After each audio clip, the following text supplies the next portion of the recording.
Hello, everybody. Welcome, welcome. Today we are breaking new ground. Chosen Links by Boaz is going to do something that's kind of a lifelong dream of mine, which is to basically have a TV show, and I am a TV junkie, to have a TV show gather together, kind of like what they do on Survivor and Traitors, where they always have fun at the end with Alan Cummings or Jeff Probst gathering people and talking about how things went and what they're doing now and dishing a little to dish. And you always have to watch that and say, why didn't they ask this person that thing? And how could they just avoid saying this? And why didn't they get to that? Well, the nice thing is those things usually are very, very brief, so only the key players get to answer a few questions, and everybody else just sits there smiling and hating they didn't get to speak. But today, everybody will get to speak. We get to gather because Netflix made a very popular show, certainly popular in the Jewish world, called Jewish Matchmaking. And it may as well have been called Jewish Matchmaking with Aleeza Ben Shalom because she definitely was the pivot centerpiece that it kept coming to. And really had a good time watching it. My wife watched it when it came out 2 years ago. I watched it about a month ago so that it would be fresh in my mind. A lot of people that once I put out the poster have told me how excited they were that we're doing it. A few people were confused and said, "What's that show? Is this an episode where you're just gathering 15 matchmakers to talk about matchmaking?" And I said, "No." But the nice thing is, the ratings should bump up a little bit on this because a lot of those people said, "Oh, wow, I didn't know that existed. I'm going to start watching it." So I literally had some influencers telling me, showing a picture of it on their screen as they're starting to binge it. So even in anticipation of this, people are starting to watch it again, which is nice. So this is a really fun thing. We're going to have a conversation as long as we can with everybody who's here from places all the way from here in Los Angeles to, not surprisingly, Israel. So, on that note, because it's more interesting listening to everybody else than to listen to me drone on, I'm going to introduce everybody very briefly in alphabetical order. First of all, we have Benjamin Bakondi. Dr. Bakondi developed stem cell and gene therapies for various diseases and injuries. Ben also serves as scientific consultant for scripts, film, and TV. Used to work at Cedar Sinai, where I was born, by the way. Next up, we have none other than Aleeza herself, Aleeza Ben Shalom. Alongside World Mizrahi, founded the Jewish Matchmaking Movement, a groundbreaking initiative aimed at guaranteeing our Jewish future. Thank you for joining us from Israel, Aleeza. Next up, we have Dani Bergman. Dani is an avid entrepreneur and founder of Club Allenby, a pop-up social club bringing people together through curated events in cities around the world. Next up, we have Evan Carmusin. Evan has been a party DJ for over 20 years, specializing in kids and family events. Within the last 5 years, he's become one of the top requested bar and bat mitzvah DJs in the Raleigh Triangle area. I have a friend in Raleigh, by the way. I should tell them about you. Next up, we have Shaun Civin, formal digital nomad and traveler, currently living in Southern California, focused on work, surfing, music, fitness, and entrepreneurship. In my poker episode I recently had, there is Ari Engel was on. He's a very famous poker player. And when he said he was a nomadic player, he wasn't kidding. He has lived in nothing but hotel rooms and couches for about 12 years. So we'll see if you can beat that. Next up, we have Noah Del Monte. Noah is a startup founder and sales leader who's grown companies across continents with a Belgian Malinois by his side and a new project always in the works. Then we have Ryan Green. Ryan is a seasoned special education teacher. He is newly married to another teacher and they reside in Long Island with their pet hamster, Hazel. Love it. I grew up with hamsters. Next up, we have Harmonie Krieger, one of the few people here who lives in Los Angeles with me. Harmonie is a resident dating coach and matchmaker for Locks Club, helping people find love and making it fun again. And if you're Googling it, it is not Locks, it's locks as in the Jewish version of locks. Put locks on your bagels. I used to have Noah's Bagels next door to me when I worked at Blockbuster Video. And I don't know if you remember, Noah's Bagels had a tagline, which is protect your bagels, put locks on them. So I remember that. Love it. They used to be kosher, then they left us and were sold to Boston Market and has started having bacon on their bagels. So, screw Noah's Bagels now. Next up, we have Karin Lang. Karin is an adventurous social justice advocate, primarily focused on issues pertaining to sexual abuse, human trafficking, and post-October 7th Israel. And boy, does it sound like Karin should be on some of my other more serious episodes, and she probably will be. Next up, we have Nakysha Osadchey. Nakysha is a 29-year-old, multilingual, multiracial Jewish woman who loves exploring new cities, one restaurant at a time. She loves the Kansas City Chiefs and loves riding her motorcycle in her free time. Nakysha, you will never get me or my wife on a motorcycle, but my wife is a huge foodie, so come out to LA and you guys can explore the Michelin star restaurants all you want. Next up, we have Ronit Polin. Ronit is a development and consulting producer of popular shows appearing on Netflix and FYI. She pioneered the genre of Orthodox women's film with her original feature films and has written and directed theater. Next up, alphabetically, is the one person you won't actually see on this yet, but she will be joining us halfway through or so. That is the very funny Pamela Ray Schuller. Pamela is a professional stand-up comedian, keynote speaker, and internationally recognized disability advocate with a master's degree in advocacy and executive coaching, who transformed her neurological chaos into powerful messages of inclusion and authenticity. She is doing everything in her power. She literally, with her agent, is doing a hired comedy gig and then running from the comedy gig straight to this. I wouldn't be surprised if we see her like frantically on her phone. We have two more people with us today. We have Cindy Senni. Cindy Senni is a content creator, public diplomacy, and social media specialist currently living in Jerusalem. Her tagline is Surviving Israel one reel at a time. And I believe Cindy is actually joining us today from Canada, or as we Americans like to say, Canada. And then we finally have Dean Slotar. Dean, I've been in touch with now for possibly longer than everybody else. Dean is an award-winning executive producer and showrunner with over 18 years experience producing projects for multiple networks and production companies. Welcome to all of you in this very, very fun reunion. I'm very happy to have you all Thank here. you. Thank Let's you. let's just Thanks for having let's just us. yeah, absolutely. And let's just jump into this. I want to know who the hell hasn't ever met anybody? Who knows who's meeting for the first time now? Who's barely even watched the show and doesn't even know who somebody else is? I want to just immediately get into the dirt of your dynamics with each other, like behind the scenes here. Let's start with you, Aleeza, since you are the matchmaker of the show. So I know everybody. Some people I've kept in touch with or here and there popped in and schmoozed with. Some people I've actually gotten to see in person here and there a little bit. And I definitely watched the show. I got to see like stuff that you didn't see. And I saw everybody who was here. I saw their little like 3 minute, video intro reel, which was really fascinating. And that would be something to put out there, but not at liberty to do anything like that. But yeah, but I know that everybody does not know everybody because literally you only saw the people that were in your scene. And like other than that, you didn't see anybody until the show came out. So who here is there anybody here besides Aleeza who has at some point spoken to, even by text, everybody on here? Is there anybody on Well, here hopefully besides I them? have. Dean, okay. And Ronit, hopefully, I maybe? mean, Not Not everybody, but necessarily a good spoken amount. to, but seen everyone, not necessarily spoken to. exactly. Seen Okay. their reels in the beginning, seen the cuts Casting. and the edits, but only spoke to some of you. And then Well, Dani Dani. and I grew up together, by the way. Karin and I went to high Ah, school together. Wait a minute. Dani was the one who made the match and found Karin for me. I was like, Dani, This is you used true. to be you used to live in LA. You must know somebody. I need somebody for this guy. Who do you have? She goes, oh, my friend, Karin. I was like, cool, I'm calling her. She's like, I'm in where? Guatemala? Where were you at the time? When we initially talked, I was getting ready to travel for an indefinite period of time. So I was like, I don't know if I'm your person. And then I didn't hear from you. And Dani was like, whatever ended up happening. I was like, they probably found someone else. And then I landed in Guatemala to start my trip.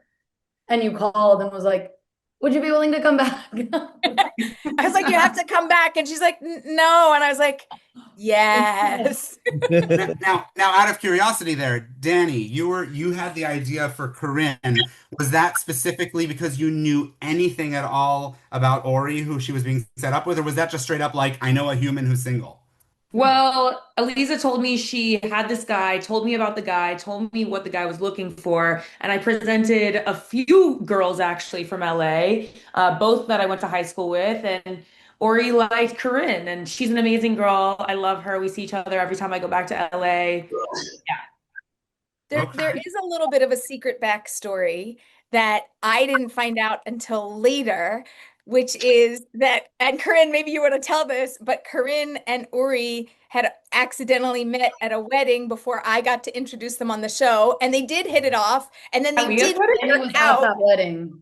Oh, it's my best friend's wedding. Yeah. Yeah. Ori's mom planned my best friend's wedding, and Corinne and I, we have the same group of friends. So, but I didn't know that they met at that wedding actually. So Noi, the sister of the bride, Leah's sister, came up to me and was like, "Can I introduce you to someone?" And I was like, "Sure," but I was in wedding bliss, just like dancing around. And so we met, and he's like, "Hi, I'm Ori." I'm like, "Hi, I'm Corinne." And then I was like, "Okay, I'm gonna go dance." Like, nice to meet you. And then the show kind of came up out of nowhere. Did you realize instantly that this was the same guy? How long No, did it I take didn't you? know anything. Aleeza and I hadn't talked about who I would be matching with. So I had no idea. It just happened to be random connection of life. Right, but when you got on, at what point did you realize I know this guy? Remember, because a lot of people are not great at remembering faces that they've met. After we talked, Ori and I like messaged on Instagram or something. And then Aleeza was like, "Wait, let me tell you about this guy." And I was like, "I met him at a wedding." And so she was like, "Oh my gosh, this is from the universe. We have to do it." That's when she was like, "You have to come back from Guatemala." I was like, you already met. Like now we know that there's a vibe between you. I thought there was a vibe, but you already confirmed it. But now you got to come back and like we have to have a date. I didn't know, like, did you start dating? Didn't you? I was like, if you already started dating, right, but you didn't. I was Oh, like, we just just like you know, messaged and then it backstory. happened to be the same. It happened to be the same person. Yeah. And did you guys loop him into this, or did he go into this date completely deluded, not realizing that you had met? I think they had already shot the episode where Aleeza showed him my picture, which I didn't know. So there were all these like moving parts that people didn't know about. And then that's how the date happened. Okay. And since we're I don't know if he knew I beforehand. didn't. I don't know if he knew beforehand or not. But you could and, tell on the episode he was really excited to meet her. Yeah. Yeah.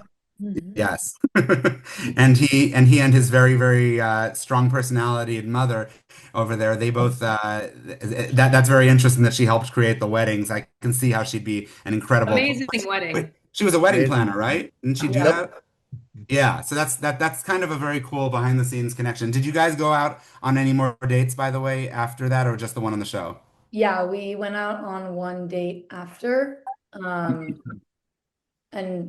it was fine. It was nice. I guess my mom knows his mom too. So we talked about that also. Everybody just knows everyone. Jewish geography. Yeah. That's all. Especially in LA and especially with Israelis. So I also told him, I was like, you need to fly to Guatemala or whatever city she's next at and go visit her. And he's like, okay, cool. And then he's like, oh, my passport's not valid. And I was like, so make your passport valid. That's an easy fix. But he was right. It's wedding season, wedding season comes in and like you could forget about it for the next 6-8 months. So he was very busy. Didn't he get married? Isn't he married? He got married. Off the top. And did that have anything to do with you, Aleeza, or was that post you? No, that is post show, post me. Okay, lovely. Well, post show, post you. Here's a very obvious question, elephant in the room. Post show, did you continue as the matchmaker for some or all or anybody here, or post show was it like I'm done? You guys are on your own. So what I tried to do is the people that dated, I made a request/plea, like please go out off camera, please date at least once or twice after that, just to see who you really are and how you get along. And I think that most people did that if there was at least something that was there. And then I said, if anything continues, like, I'm here for you. And I always had my eyes out for people. There is somebody. So Harmonie, I'm just gonna like throw in Harmonie dated two people. One is Ben, who's here, and the other one is Aaron. He's not here, but he was like the nerdy professor that was like totally opposite to Harmonie, but like a real HQH, high quality human, as I call it. And I actually set him up after the show with somebody who also happened to live in the LA area, and they got married a year ago. So And he got married, and I didn't. Yep. I tried with Harmonie, by the way. After Girl, I'm right there with you. No, but it's so cute. But I do have to say, like, number one, he is such a high quality human. And I wasn't like attracted to him, but he got more attractive because he was such a high quality human. I went out with him after. We went to dinner. We had the best time. And like, he was just so vulnerable, and he was a little closed off on the show. And then when we started talking, he just like let it all out, like such a good guy. Anyway, fast forward, every time, I guess, like, he started following me on Instagram, and every time I would post something, he would just send me the most beautiful message, and he kept in touch all the way, like up to the fact that then Aleeza was like, I set him up with somebody that, you know, is also in LA, which by the way is my dream, because like every guy I date doesn't live here, and half of them will move, half of them won't. He was like, I am moving. And then he moved, and then they got married. But he just said, I just want you to know that time on my show was such a beautiful experience, and just like getting to know you. And he's just a beautiful human being. So that, if anything, it just sort of like also opened me to see people in a different way, because Aleeza would always say, like, open the way you see them. And I think like that was a catalyst of how I also dated after that, which I thought was one of the best takeaways I can get from that show. And also, of course, Ben was my other day, who was so amazing. And actually, Ben, I don't even think we talked about this, but my old boss, you went on a date with, which was Really? Lisa Gill. Lisa Gill. Oh, wait, yeah. Anyway, I used to work for her at Angelina Magazine, and she messaged me and she's like, oh my God, like I went out with Ben. And I'm like, what? It was just so fun. And after we did filming, Harmonie, Ben, and I also, the three of us went out, and we hung out, and we had like an after show hangout date, whatever you want to call it, group date. We did. That's right. We did. Sir Lounge right by my place, and it was a fun night of just chatting and catching up, and after the taping, and I thought that was a really fun way to end a day of taping. Yeah. That's really human, Aleeza. Good. I don't know how many people that are the talent or faces of shows. I don't think Jeff Probst is going out taking people from Survivor out afterwards, except for maybe the exception of the one he ended up marrying that was on the show. True story. But I don't think that I gotta say that's pretty cool. I love hearing that. So I will tell you, something. and Nakysha and I, yeah. I'm going to say something. I'm saying that Aleeza is not TV personality. Aleeza is a Jewish matchmaker. That's what she does, and that's who she is. Like a Jewish mom. You know, we might have filmed her, we might have put her on television, but the person that she really is the person who does what she does, and she's amazing at it. So you know, Dean and I have also hung out. We had a Shabbat dinner together, also with the other Noah, who's not here, and somebody else. And Nakysha and I went out for barbecue. Remember that? We had a really good time. Evan came. We met in the hotel. We hung out for like 2 hours just talking, so I could really understand who he was, really get to know him, make sure like as you're making a match that you're really like putting a lot of effort into it.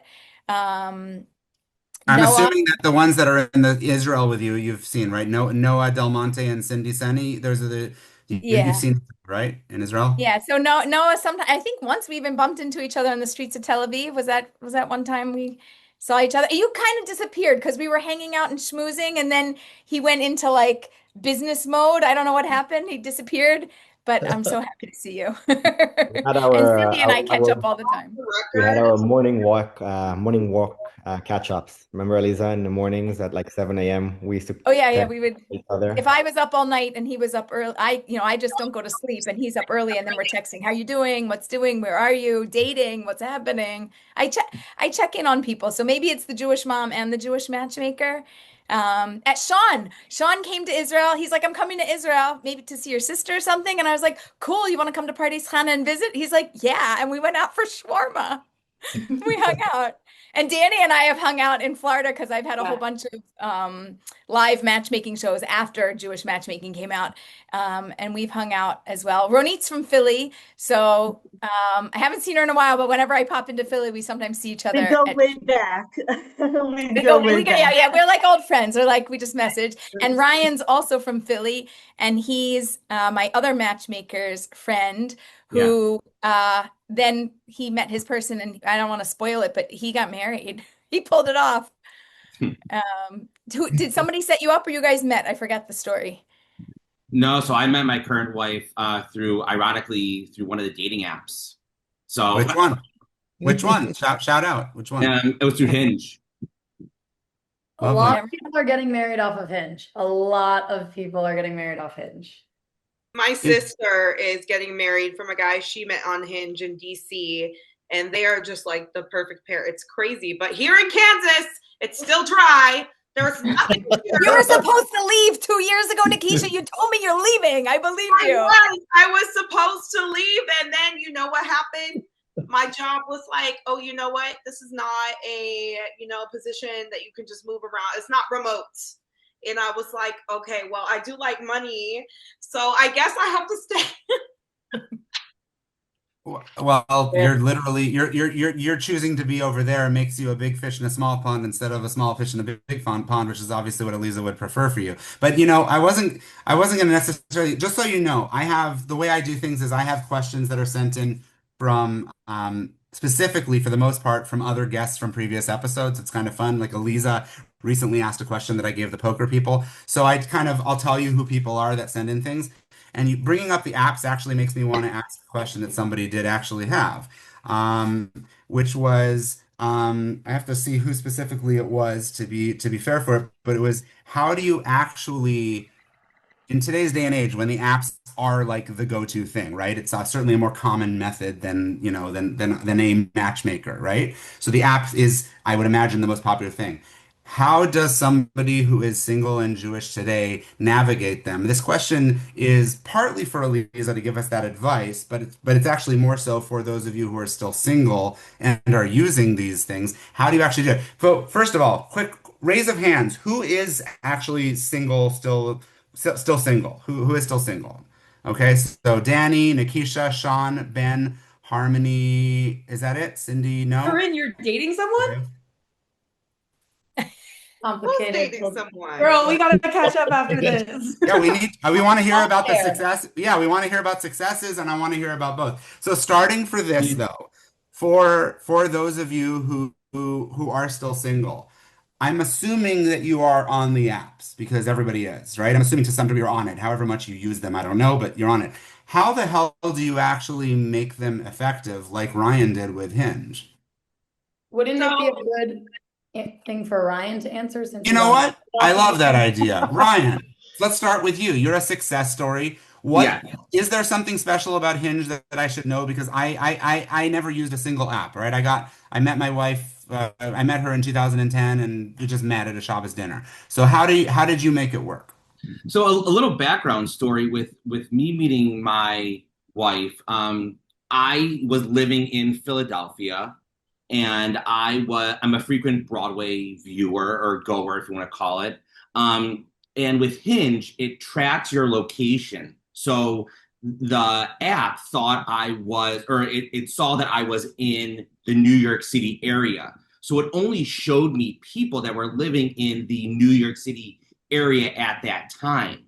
So when I came across my wife's profile and I was looking at it, I said, oh, she's a teacher, a theater goer, living in the New York City area. And then we just started talking from there. And I think it's just about the communication. And we spoke, for quite a while. And then we met for a couple times and we just hit it off from there.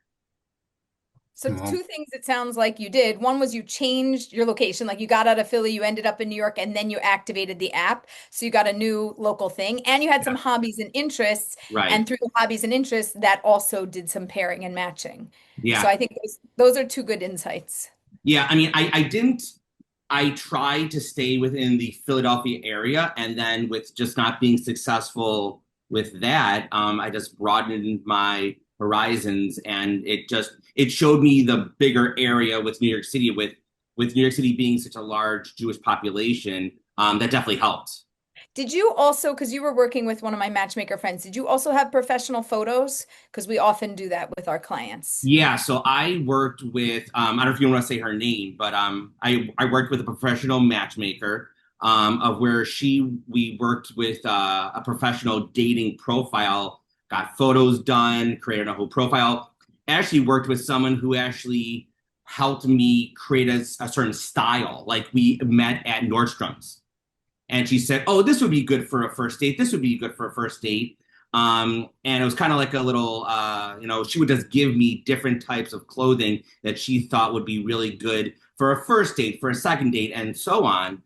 So it was like a whole package deal, photos, clothing, Yeah. on that. So Yeah. I just wanted to point that out, that it wasn't just like, oh, he was in New York and he mentioned theater and like poof, everything happened. Because I know the backstory of him. So her name is Michal Neistetter. She's a matchmaker friend from Philly. And one of the things she does is like, hey, you need new photos, but also if you don't have the right clothes or you need something to give you a different style or a style that's more you, she'll set you up with a stylist and they'll take you shopping and do that. And so like he actually really worked on things. So he got photos, he had a styling session, she date prepped and coached him and got him into a place where he was feeling more ready, I think, to meet somebody. And I kind of saw this from the inside because I knew him from Philly. Yeah, 100%. And also, you were a very good, I'll call it yes man, meaning when an opportunity came up, you would say yes. So Michal said, hey, Ryan, we have this Jewish dating show and my friend Aleeza is the matchmaker. You want to go on a dating show? And he was like, yes. And she's like, do you need more information? He's like, no, just tell me where to go. Like, I'll be open to the experience. And then we presented Nakysha and we're like, here's the story and here's who she is. And here's why we think it would be a match. Here's why we think it won't be a match, because we talked about Nakysha's preferences and age gap and different things. Right. But you were very open and said yes. So I think that's another piece of the success. So I don't like your story sounds like Hinge, boom, amazing. No, but you really did a lot of work. Yeah, no, it definitely wasn't just one thing, but it definitely was the prep with the clothing and prep with the profile, because Michal actually went into the profile and, take this out, add this in. What would make more attractive to someone coming who you've never met? Because when at the dating apps, you're just looking at the photo, you're just looking at the profile for a brief second. So she definitely did help create the whole package deal, if you want to call it that way. And let me say, by the way, Michal, I already have lined up for when I do an episode with about dating and dating coaches with you, Aleeza. So you'll be on with Michal and others. And in the meantime, I wanted to say on a personal level, Aleeza is such a tzaddikat. I was telling her that I have a very, very, very, very, very close friend who has absolutely no success on the apps and couldn't be a more generous person. And when I told her about him, what did she do? She ended up asking me questions. And I was like, where's this going? And she asked me questions, where's it going? And it wasn't for any personal gain. She ended up suggesting basically what she did with you, what Michal did with you, Ryan. And she just said, I know somebody good in LA who can do all of those things for him and it can basically set it up. And that's exactly what he's now starting to do. So it's really lovely of Aleeza to be looking out for people. It goes towards what Dean was saying, is that she's not TE. For everything, right? Exactly. You have to be the right matchmaker. If I'm not the right person to set somebody up because I'm not in the right area or my network's not strong enough, if I know the right person, I could still be a matchmaker. And I'm always looking for that missing link or the connecting piece that's going to help people take the next step, whatever it is. Reached out to me times after the show and been like, hey, I still have this great guy. What do you think? So she's always looking out for everybody. Except she'll post some video with someone that's a little like far out of reach. And I'm like, who's that guy? And she's like, oh, he's like a celebrity. And I was like, of course. But we try to show some of that on the show. Sorry, Harmonie, continue. No. I just wanted to say one quick thing on that because I work for a dating app. So I literally talk to 100 people a week. I'm not joking, like 20s, 30s, 40s, 50s. And also like working with Aleeza also gave me, honestly, like this has always been my purpose, but to help people navigate love as Aleeza says on the show, is the hardest job in the world. I don't even know how she does the matchmaking because I dabble in it, but for me, it's the coaching because I've experienced so much. And I can also help people out of their pain points and like see where they're blocking themselves. And honestly, the entire thing about the app, and to Ryan's point, we do the same thing. We do like a whole styling session before they actually take photographs. We go into their prompts. Like, if you know that Hinge and all of these apps now are hiring really big people to redo their prompts, like Esther Perel is the one that like revamped all of Hinge's prompts. It's to get you deeper, it's to get you more connective, and to communicate the things you actually want, which Aleeza does her clarity, what is it? The clarity, which didn't make really it in the show. Clear. We did shit it. So we'll talk about that. But why I wanted to touch on that is because no, it doesn't matter how old you are. It's the way you use the apps. So if you're feeling fatigued, you need to shut them off for a week and then you need to refresh, right? But you have to actually put out there exactly what you're looking for. And I always tell like everybody I speak to, the more specific you are and the more off the cuff you think like, oh, who's going to want that? Who's going to like that about me? The better it is. I have seen so much more success in the last few months with people who have been so direct and clear about the values and the alignment of the things that they're looking for. So I would say like the whole piece to the puzzle is weeding them out quicker, get them off the app onto the date, like 3 messages, you're out. Like 3 messages need to go and then you're on the date. That's it. And then once you get out, you can like really be clear about what you're looking for. But we've seen a lot with revamping all of our prompts. And just like to Ryan's point, I like Broadway. Not everybody likes Broadway, you know? So it's like putting out the things about you that are like who you are. And I think that Jewish matchmaking, when we did that, like we did that. And then Aleeza kind of got us to like dig in further. What are the things that you truly, truly want? Because a lot of people in apps are really scared just to say the actual thing that they're looking for because they're not going to get the quantity, but all they want is the small pool that is going to align with them. So I just think the whole idea is to just get as clear as you possibly can. So Aleeza, thanks for giving me more clarity because now that's the only way, but now I help other people do that. So that's because of you. I love how so many, not so many, but a few of us went in like hardcore into dating, love, and matchmaking. That was something that to me was like an unexpected outcome. But Harmonie, you dug into it. Dani, you're like blowing up with all of your parties in Tel Aviv and Miami and LA and New York. You're all across the globe. David, who's not here, also his Sephardic club went from like Sephardic club to, you know, the Sephardic club. Who else? Is there anybody else who's been doing dating stuff, leaning in? David got married as well. I was at his wedding. So. Oh, I missed that wedding by like 2 days. I was so mad. Oh, Dean, I saw it was really lovely. It was lovely. Sorry? Yeah. I saw your photo, like I met the photo you sent. Like you were, and who else? There were other people there, weren't there? From the show? Not from the show, not from the show. Oh, not from the show. Okay. No. But you know, he's I'm in Florida, so it was easy to get there. You know, Can I just say that probably the most cringe moment in the entire show for me, and Aleeza, it is not Lashon Hara to be just repeating things that were on the air. That is one of the most cringe moments of the show has to be when Dani and David were clearly done, and he's just like, so you want to continue in some other modified way? And she's like, are you kidding me? It was so awkward. It was great television, I'll tell you that. Hey, I have a question for Dani. Were you ever attracted to him like during the actual process? Like I never asked you this. Listen, I think that like initially yes, but as I got to know him more, no.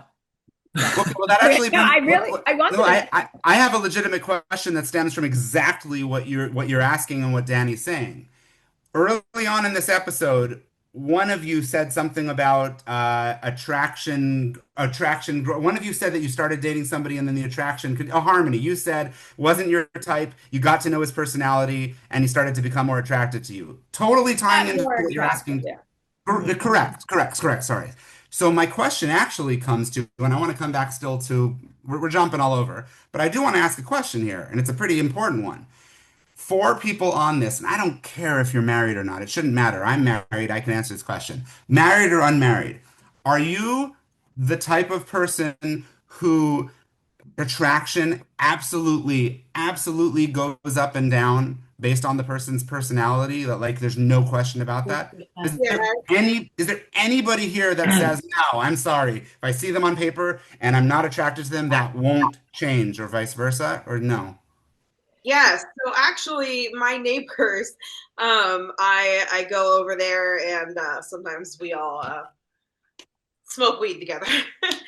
And there is one kid there, and I was like, I don't know what it was. I was so annoyed. My soul was disturbed by his presence. Okay, that's dramatic. That's very dramatic. But an exaggeration. But really, though, I was like, I don't like this kid. I don't know what the heck it is, but he is just annoying.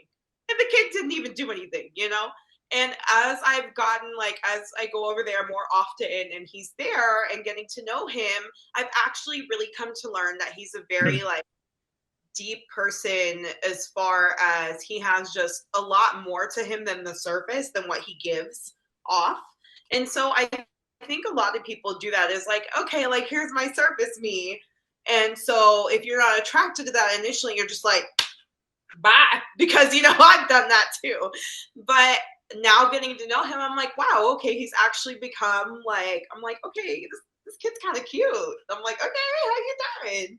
You know, so it truly just, like, you have to give it time. And really, once you get to know somebody, and then it's like, okay, cool, I can kind of rock with it, when you really thought that you couldn't have. So we'll see. I'm going to try to get his number, y'all. I'll provide an update later. I will say that Aleeza called it like the slow burn, if I'm correct. Like the slow grow. Slow grow, that's what it was. And I know that when I started going out with David, and I didn't like, I thought he was cute, but I wasn't really sure. She was like, it could be a slow grow. So really getting to know the person, getting to know their personality, and then seeing if the attraction grows. I mean, I've definitely experienced it myself in the dating world. Like, there's been men that I've gone on dates with where I'm not super attracted to them at first, and then I get to know them, and then the attraction grows. I also want to say, oh, sorry, Aleeza. I was going to say, I'm going to be the devil's advocate here and say that. Please, Cindy, we haven't heard from you. I actually, I mean, married. Yeah. But I actually think,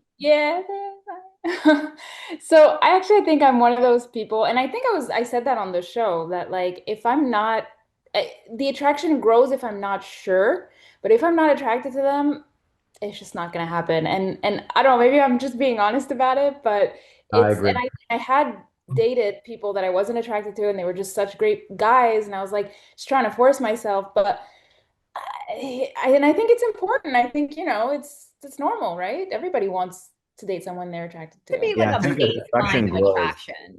I think everyone agrees on this show. It has to be a baseline. You have to be somewhat attracted when you see them. The other part grows, the alignment, the values, they get more attractive, but there has to be, like, just, you see them and you're like, there's something. Like, even with can't be turned off. Everybody's level is different. So everyone's like, level is different. Their baseline's here, and for some people their baseline's I just mean a baseline in general. Yeah. Like, it's hard to grow from nothing, right? So it's like, you need some sort of just, okay, let me know, let me find out more.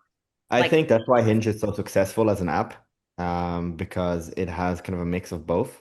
It has the pictures as well as then the prompts that get you to start a conversation, compared to the other ones that are out there, whether it's Tinder, Bumble, etc. So I think that's like why Hinge has been so successful, is because it's a mix of both, and you kind of get to understand the person a little bit, even by the few prompts that they give you. But it's much more based on kind of the conversation starters, rather than just writing some sort of boring bio about yourself like Tinder has. So I think that's why it's worked. Can I just interrupt and mention that Pamela just joined us? Hi, Pamela. Welcome. Hi. Thank you. Sorry, I literally got off stage like 12 minutes ago from a few hundred middle schooler and high schoolers, and this is jarring to now talk about my dating life. So I'm like taking a second and settling in. You definitely don't have to jump into the fire, but welcome to you, because I suddenly noticed, I was like, wait a second. And I will say, since you weren't here for this, just jump in anytime you want. You can interrupt, but don't press the hand thing, go like this, since you missed our initial instructions. Just jump in anytime you want and take a drink, alcohol or whatever. But welcome. Hey, Pam, girl, you look good. What? You look so good. Yes. Thank you. I want the curly hair back. I've been seeing the curly hair on social. I'm obsessed with it. I love the curls, but I'm in Florida and my diffuser broke. And so I had chosen Florida. So this was the backup plan. Yeah, I got it. You look good either way, but the curls I was really into. Wait, getting back to what we were just talking about, where Cindy, I thank for playing the devil's advocate because I'm sure a lot of people were politely not saying what she was saying. This might be I know people hate when people genderize and so on, but at the end, but I'm going to do exactly that right now and get myself into hot water for a minute. I've always my entire life felt and heard for the most part, and I want to know if you guys agree with this, the males and the females on this chat. I've generally heard that although there's always a spectrum of things, that for the most part, women have more flexibility and an ability to fall for a guy they weren't initially attracted to if the personality just hits them on all the right chambers, and that men are a lot harder to be like, yeah, they'll still always be a friend, but like, I don't want to bang her, then it's just not going to change, right? So like, I find that from in my life that men are the more visual creatures and that women work from it from a different angle, and so things can change more. But I'm just making assumptions here. So I want to know if that's true for you guys in general, that there's more flexibility for women within the range of the man. Obviously, Cindy and Harmonie don't necessarily feel that way, whereas the men will be like, oh no, I have a narrower thing. Personality might make me love the person as a friend, but it's not going to make me want to be in their bed. I was trying to jump in and say before that I think as long as there's like an absence of a turn on, then maybe there's potential. But like once you meet them and there's a real turn off, it's unlikely to change. But if it's more like neutral, but neutral / positive neutral, maybe it can grow. But I've just never seen someone who was like completely turned off who went 180 degrees because of personality. That was just my experience.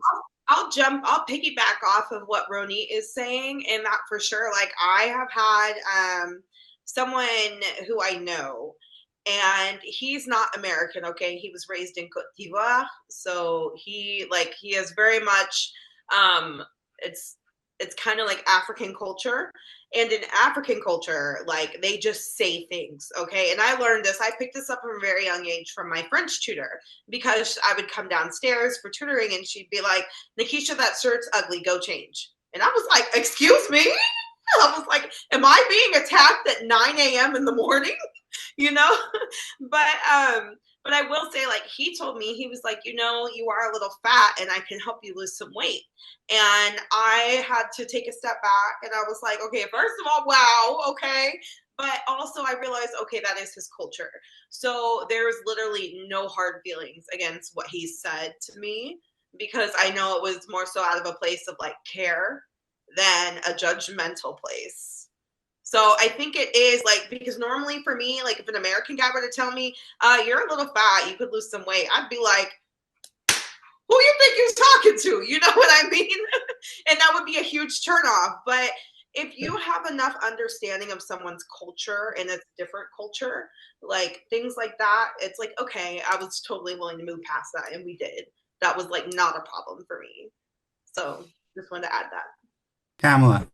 So I think this is probably the clinical term, but once I have the ick, it's terminal. It's over.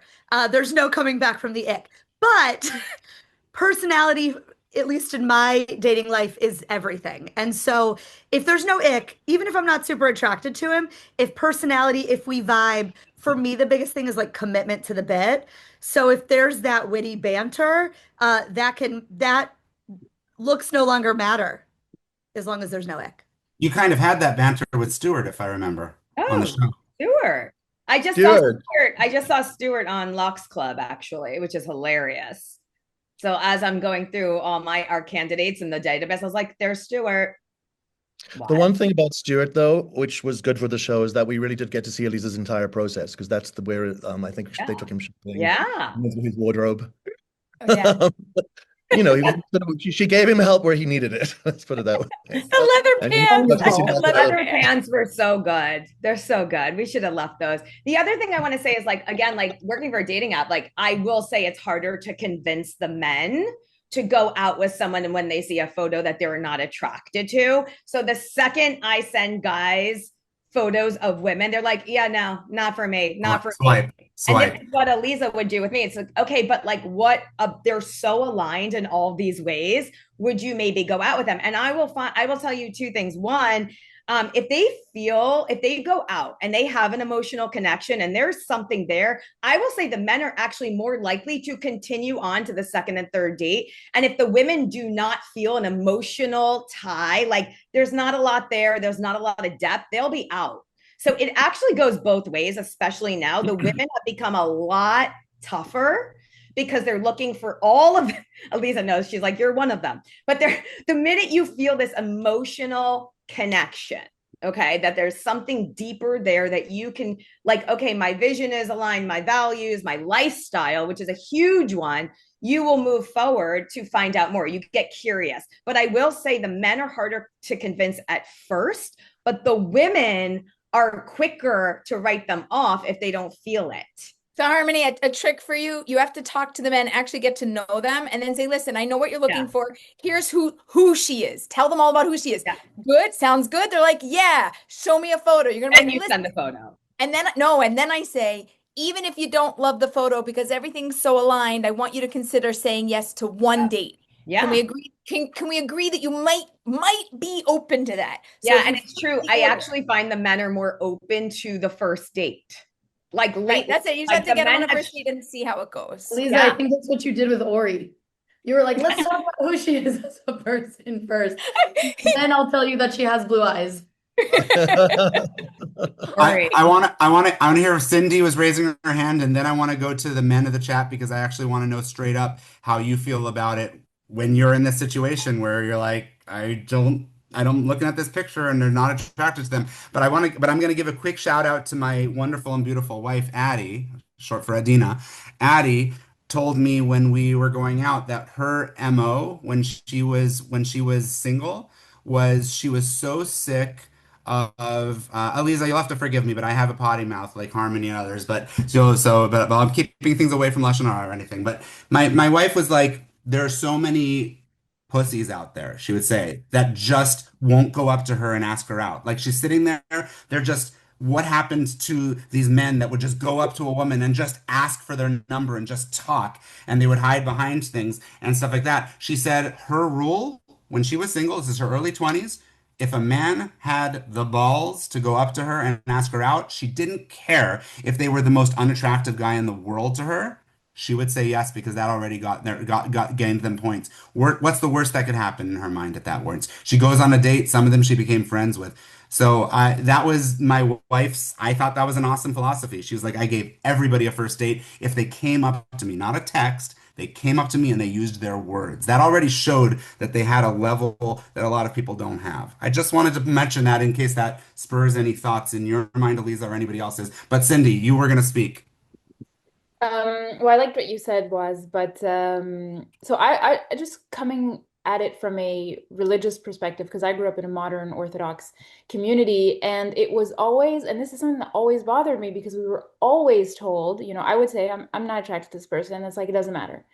Or, as long as, and this sentence always came back as long as he doesn't repulse you, and like, you don't need like a 10-foot pole to kind of stand by him, then it's fine. Go out, give him one date. And I remember coming on the show, and I talked about this a lot. I don't think it made any of the show in the end, but I remember it was like something that really annoyed me, but it could be because I just came from that kind of religious community where in the shidduch system, that's how it is. Like women are told, there's a huge double standard for women, how they have to look like. And then the men can just like,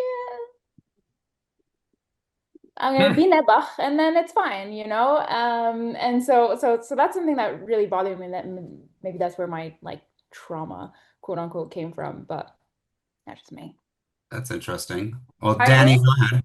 I will say, so ever since the show, I started doing Jewish matchmaking events, and I call them Jewish matchmaking events, not only for singles. I really believe that everything is matchmaking. I like to call myself a super connector.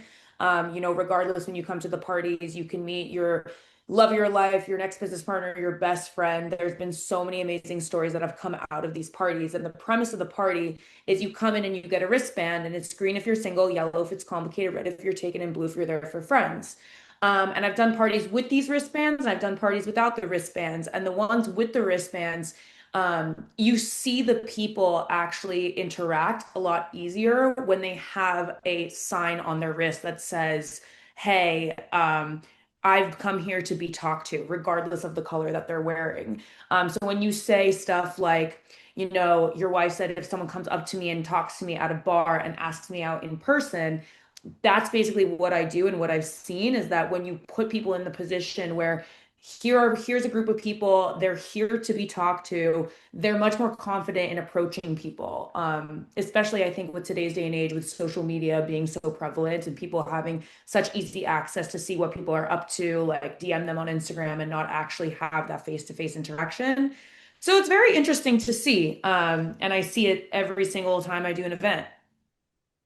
Yeah. And All right, Danny, I was just gonna say, people want in real life event. Like every single person that we speak to, they just want to get in real life. It's back to connecting to the basics, like exactly what she's doing. We run matchmaking events here, and you have to see, like, when they get there, this is crazy. It's like the guys are on one side, the girls are on the other side, until like they have one cocktail, and then everyone starts to mingle. But again, it's just like they're so disconnected from what they're doing on apps that they don't even know how to relate anymore. So it's funny because now when we talk to people, they're like, more events, more events. To your point, Dani, like, we want to be in real life. We want to shoot our shot. We want to. So it's just, I think it's just like coming back to like truly connecting again to the things of the way you grew up, and just like what you truly desire, and putting it out there. Because I really feel like we're coming back to like an amazing age in dating. I really feel it, where people are going to go back to the basics of how it's always been. And I really, that's the hope. And I know Aleeza feels that way too, but like, it's just at these events, you see it, you see this glimmer. And Dani, I'm sure you see this every time someone connects, but you just see this like glimmer of light, and you're like, oh, they're talking over there. Like they're going to go, like they hit it off. Yeah. And people are yearning for connection. I think more now than COVID ever. Like when COVID happened, but now these are the effects. Like all of these years later, people have forgotten how to really connect. So what a beautiful I feel. I really hope you're right, Yeah. because I've started seeing people use ChatGPT on dating apps. Yeah. Yeah. I think that's why, so Dani, why I think your events work great and are really, really like genius, is because of the fact that people are really scared of just going up to people and talking to them in person. Like I have friends that they're athletes, they're studs, and the second they to go up to somebody, like, no, I'm just gonna find her on Instagram. And I'm like, no, you're gonna go talk to her now. We're at a bar, be a normal human, and it's just no longer in the DNA. Like people just can't do it anymore. And it's sad. And when I started seeing people use ChatGPT on how to answer DMs or how to write intros on Tinder or Hinge or whatever, like I kind of lost hope. Noah, send those people over here. Noah, you are. No, I actually was waiting for the men to chime in about the previous question. So let's let you start that exact answer off. All right. How do you feel like in general that there is a very different mentality with men when they have that initial like swiping mentality of straight up looks before you get to know their profession, before you get to know if they have a sense of humor, before you know where they live?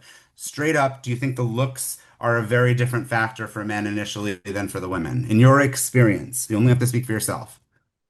For me, obviously, looks do play a role. However, it can also go the opposite direction very quickly. So let's say, for example, I'm on somebody's Instagram or on a dating app, and all they keep posting is holding up their designer bags, and all they care about is that. That pushes me the other way. Does not matter how good looking that person is. It just kind of directly pushes me into, oh, this person's gonna have a shitty personality. So I'm not gonna go for that. Or if you're a vegetarian. Or vegan. Oh, You vegan. were so kind about that. You were so kind about that. It was a I'm right fact there with factor you, that we Noah. did not know about. Yeah. Or allergic to dogs or something. Or yeah, allergic to dogs. Or had cats. I Didn't she have only cats? liked the white wine, and I had red, and was a vegan. Yeah. Such a So fail.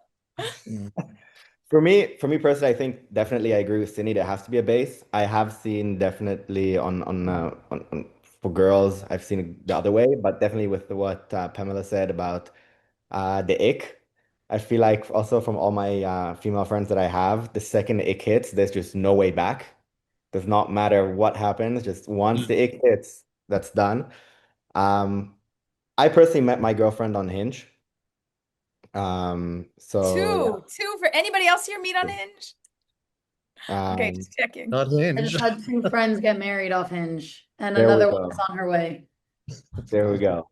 So I think that's why also Hinge kind of mixes the things together, as I said before. So it's not just about the looks, but you also see if people actually put work into their profile and some fun kind of prompts. Yeah.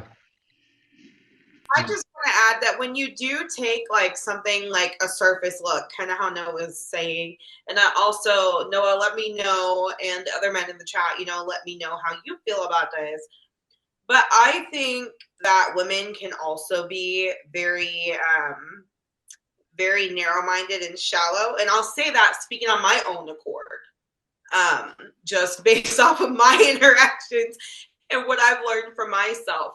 I've also learned that, most men, if they're interested in you, I think most of the time looks, like once they get your personality, and if that's really what they want, looks aren't going to matter. I mean, obviously you can't come here looking like a crackhead, you know what I mean? But looks, I think, are just out the door. Once a man knows what he wants, he's going to go for it. Versus like, there's things like what I've noticed when I've dated, solely based off of, attraction, and then talking to that person, and like everyone's saying, once I get the ick, me personally, it depends. Sometimes I ghost. I'm a ghoster. I'm sorry. I'm a ghoster. Don't come for me. Nakysha, you're not allowed to do that. I taught you better than that. Nakysha, you're the only person here who has 2. You're the only. You're the. So bad. I just ghost. Nakysha, you're the only one on here who has more than one person, if I recall, that you dated from here. There's Ryan and Evan from the show. And if I gotta say though, and I want to hear from Evan next because you were gonna say something and you haven't spoken yet, but those dates were adorable dates. Like those are the dates that, like, as a viewer, you're like, oh, like people would be shipping you guys. Oh, Evan and I. All of you guys, when you went on the dates, there was none of those. There was no awkward weirdness, like there was no ick factor. It was just pleasant. Worst case scenario, everybody just looked like they were having a good night, which is a fantastic bad date if you want to call that a bad date. So, I mean, Aleeza did a good job there with matching you guys. Even if you guys didn't end up with each other, it doesn't matter because we all learn from our bad dates. It makes the next date better. That's kind of the goal in my mind. Evan, what were you gonna say? I'd love to hear from you. So with me, it's a little bit, how do I say this? Talking with, going online, doing all the online apps and stuff. First off, I met my girlfriend on, surprisingly, Facebook dating. I've tried Hinge. I've had some success, if you want to call it that. I've always had more success meeting girls from Facebook dating. I don't know why.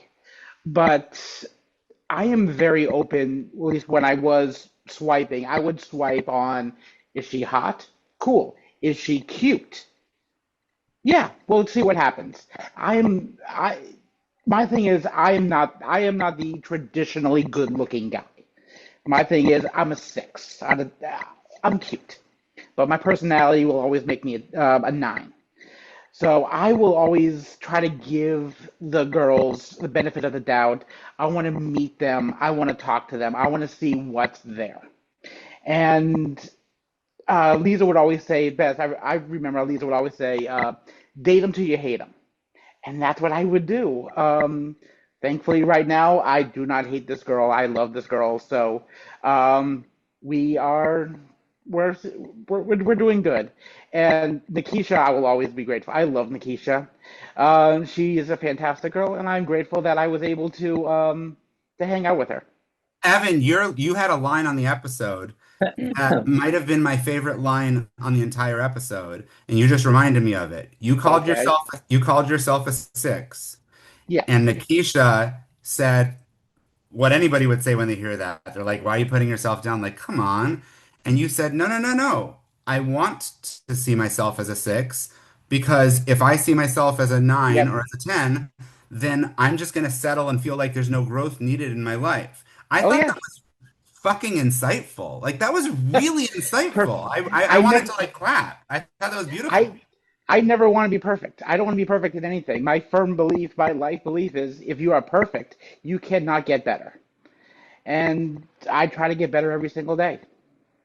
Doesn't matter if it's in dating, in work, or in life. I just try to get better in life. I just want to But get that's better. great because it's not self. I don't like when people put themselves down. Nobody does. It's not a good quality. It generally, when they neg themselves, it's sad. But you actually completely twisted that in a way that I didn't see coming, like a twist. So I really bravo. I think that's a wonderful thing. A lot of us can learn from. None of us should Thank see you. ourselves as perfect in any way because then why are we going to get better? So that's lovely. And Cindy's saying right now that she loves that line too. So I think that's wonderful. For people watching, I'm not going to tell you what people are saying, but it's a lot of fun because people are messaging each other during this, which makes it a lot of fun in the background. So thank you for that, Evan. Ben and Shaun, I want to hear from you guys in Sure, terms of sure. just general takes as guys in general, what it's been like for you since then.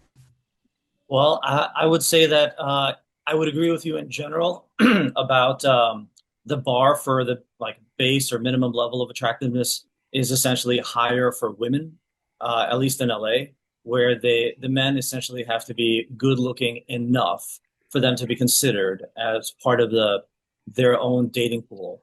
And then for the men, there's, they have to be more than enough up to a certain level, depending on the standards of the guy. But I will say that I disagree with the ick factor. I think men are more, in general, forgiving of the ick. At least I know that I was.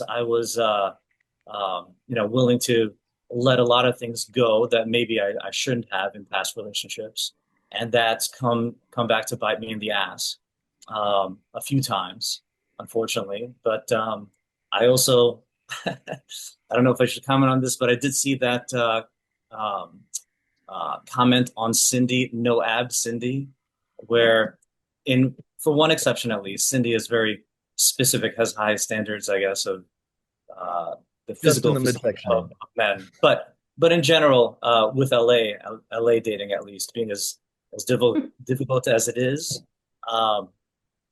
for women probably higher bar for attractiveness, and men they can compensate by either having other qualities that are just as important for the men. But men will forgive women if they're not, successful entrepreneurs with multiple, businesses and various levels of important parts of their personality. Men can, in general, let things go. And at least on an emotional level, I'm not sure if that's a great idea. At least it wasn't for me lately. It's better in marriage maybe than in dating, because in marriage you need that. In dating, maybe you need to have a few more preferences / lines that can be drawn in the sand so you don't get yourself into trouble. Just a comment about the no abs, no Cindy. Guys, I promise I'm not being. Sorry for calling you out there. No, it's fine. I just saw it pop up on the screen. That's it. Oh, I wanted to hear you clarify. Just to clarify, every guy I've ever dated has amazing abs. No, every guy I have dated have had abs. So, but your husband does. Yeah, exactly. How are his abs? Tell us about his abs. All right, every man now needs to lift their shirt on the chat and let Cindy read us. Not that kind of show, Boaz. Oh, by the way, I always forget to show the shirts. I'm very careful of shirts to wear for each episode, and I go through entire episodes forgetting to show it. But this is a nice one my wife bought me. You can see what it says and see what it says. And people constantly come up to me and say, "Oh, that's so beautiful." Right? It's so beautiful. I love my wife. I'm like, did you read between the lines? I love when my wife lets me play poker. That's a great shirt. She bought it for me. So I proud. And today she said, wear that shirt on this one. She's like, I bet Aleeza and the rest of them will like it. But you know what? That's kind of what it's like to have a good pairing, right? You love them, the person lets you also be yourself. And I am Boaz, absolutely. how did you meet your wife? It was a Friday night, it was a Shabbat dinner meal. I will tell you, I am modern Orthodox, kippah sruga, as they say in Israel. I have been my whole life. My wife grew up conservative, still is. It's quite insulting to her when people say, "Oh, you're Baal Tshuva." She's like, "No, I'm not. I'm a proud conservative Jew." And she's here, and we are different religious levels. We have a very fascinating marriage where we had to spend years knowing that we were highly compatible with everything except for religiousness. But we weren't going to let that get in the way, and we figured it out. And we figured out and negotiated what we would do about our kids and what we would do about the house. And there were certain non-starters for both of us, right? I knew that I had to eat in my own home. I wasn't going to be like, well, I'm just not going to be kosher now. I knew that I needed my family. My brother is a yeshiva university rabbi. He needs to be able to eat in my house. I called my brother and I said, is there going to be any issue for me to have rabbis like you over my house if we have a non-kosher second mini fridge for Addie, a separate microwave for her to heat up her treif? He's like, why would that make anything else in the house not kosher? It's fine. He's like, that'll be a separate space. He's like, that doesn't trafe anything else up. That's Addie's choice. Great. My wife literally will bring home her takeout food from completely trafe areas. That's why when I said to Nakysha they could go to a Michelin star restaurant, I didn't just mean from the kosher ones, because I don't think there are any kosher Michelin star ones in LA. So we have a very interesting marriage, and that's your answer. I don't want to take up too much airtime, but that's your answer. It was there were 23 people in the room. I knew 21 of them. I'm kind of a connector like Aleeza. Everybody knows me in LA. And I didn't know two people. She had bleach blonde hair. I went up to my friends and I said, "Is she Jewish?" And my friend said, "Her name is Bodenstein." And I was like, "Okay, is her mother Jewish?" And so I was like, "I get it. Whoopi Goldberg, like we know how it works with last names." And they were like, "Yes, yes, she's Jewish. She's Jewish." And so I was like, "Great." And then I chatted with her. And then I got out of my comfort zone a little bit because I'm always a friend first to everybody, always. It worked in college, did not work after college. And then I straight up asked her out. And what did I tell you about my wife? She never said no to anybody. But the first thing she asked me when I walked her, what I asked her was, she asked me was, "You know that I'm not Orthodox?" And I said, "No shit. I walked you to your car on a Friday night, like obviously." And she said, "You're okay with that?" And I said, "I don't judge other people. I have no problem with somebody at a different religious level, as long as they're respectful of me." And that's it. We made it work. We've been married now 12 years. Not to Right. turn this on you, but I want you to keep going. How do you guys navigate the kids situation? I don't mind. I don't mind on and off. I just know that I don't want to be I don't like being the spotlight just because I feel bad with other people, but I'm not embarrassed. I'm a nurse. I can talk about bowel movements and it doesn't embarrass me. So there's literally the word TMI does not exist. If you know a nurse, TMI doesn't exist with a nurse. We talk to people about everything. So, how do we make it work? She decides the kid's education, because she got a better education than I did in a really good non-Jewish magnet school. And I get that the house is kosher. I get that the house is Shomer Shabbos. I completely acknowledge and accept that when the kids are out of the house, that I'm going to respect the decisions they make. We are never going to lie to them about what mommy does differently.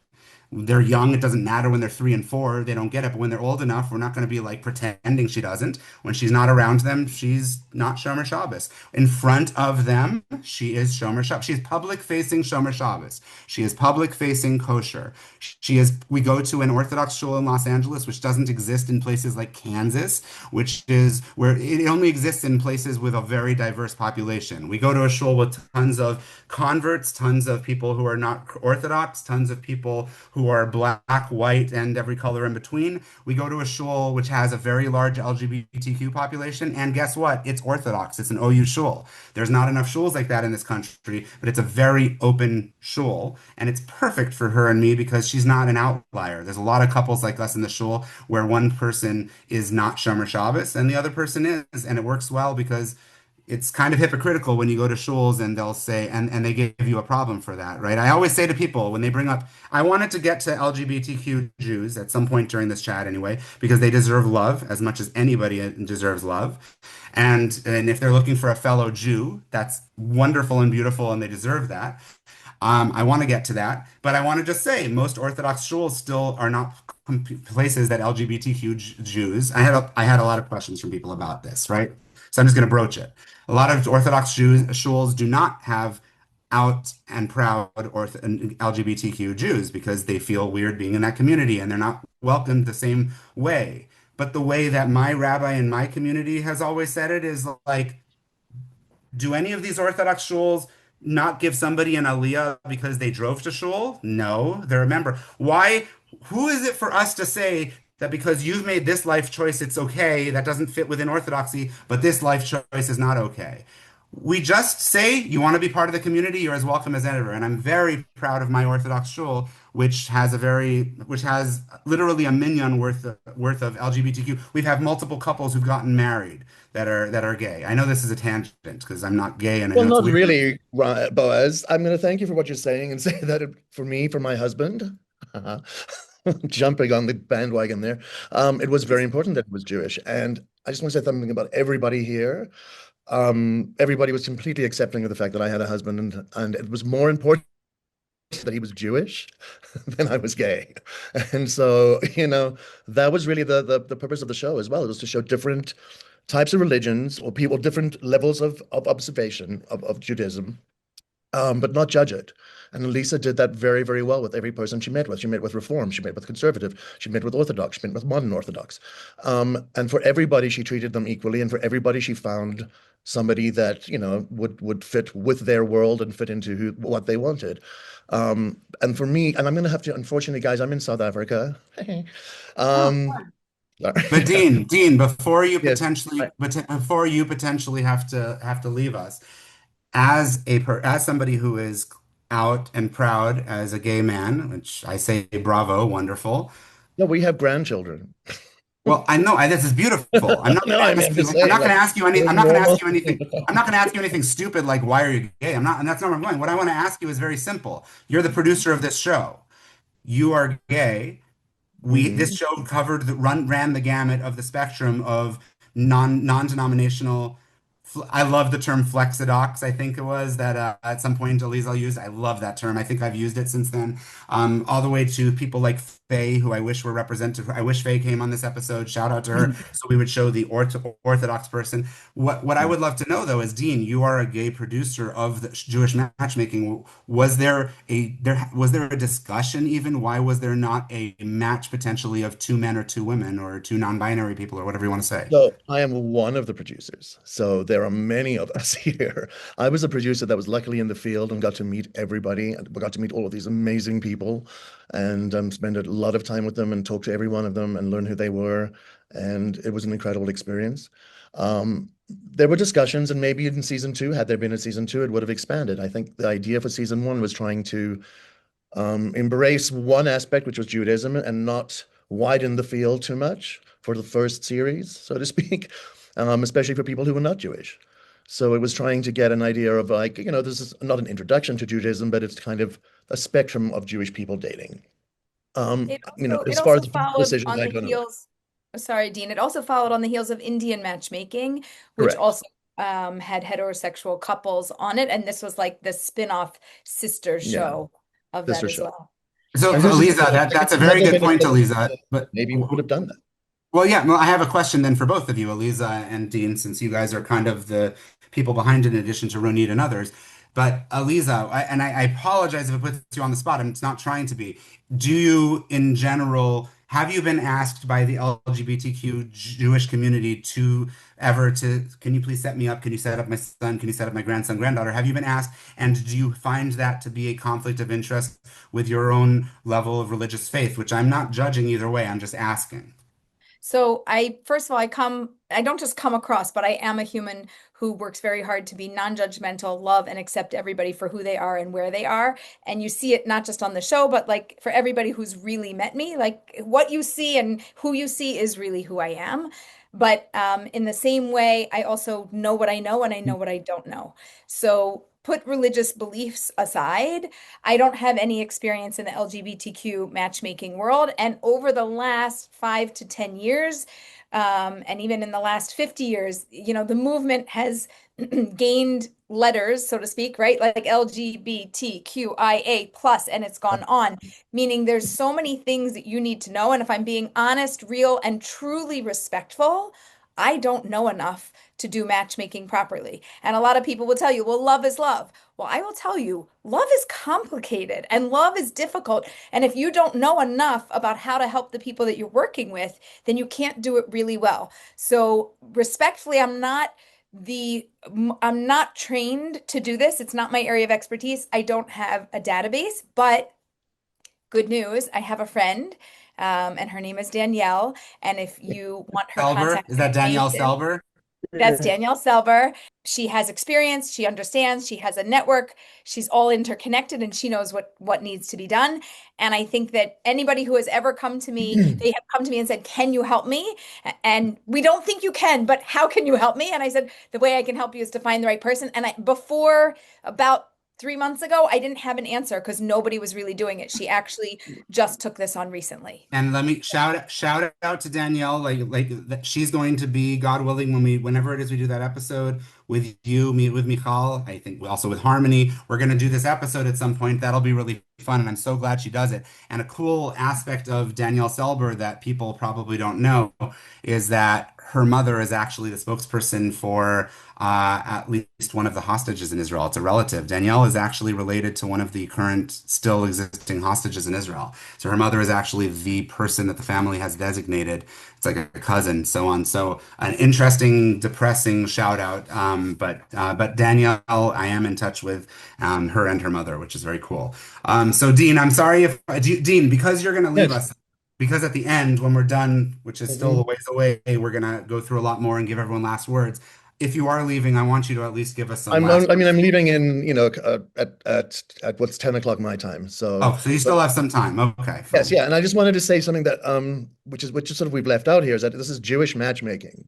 And for me, when I met my husband, it was very important that he was Jewish, and for him it was very important that I was Jewish. And the point of the show was to find people who wanted to have relationships with Jews. So, before I go, if we could have a little discussion about, why that was important to people on the show, and is it still important to people on the show? And, what is it about another Jew being in a relationship that is so meaningful for We're going to go with Dan. We're going to go with Dean's question, and Karin's going to answer it first with her hand raised. I'm going to tell you two people who asked variations on this question. All right, these are all the other guests from the show.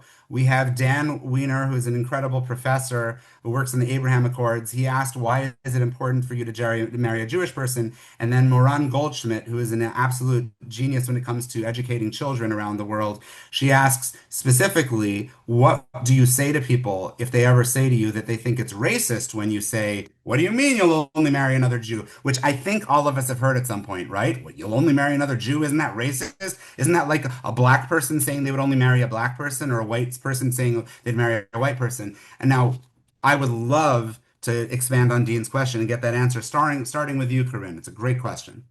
Yeah, I think there's a prior October 7th answer and a post October 7th answer. Prior is, like Aleeza was saying, like love is complicated, and Boaz, you were talking about it, like two people coming together is complicated enough. And when you add in the religious aspect, if you're coming from different religions, and Judaism specifically, it's not just a religion, it's not just a culture, it's an ethnicity, history, generational, all of that baked into one.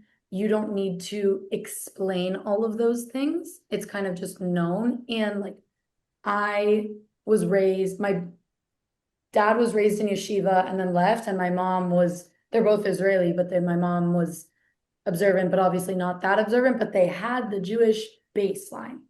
And so I want a house like I was raised in without having to have these arguments of, but why does it matter? Because in the beginning, someone can say, oh, like it's fine, like we don't have to do Christmas with my family, or like we'll do this. And like slowly but surely, I've seen couples that it creeps in and now they're half when it was agreed that they would just be Jewish.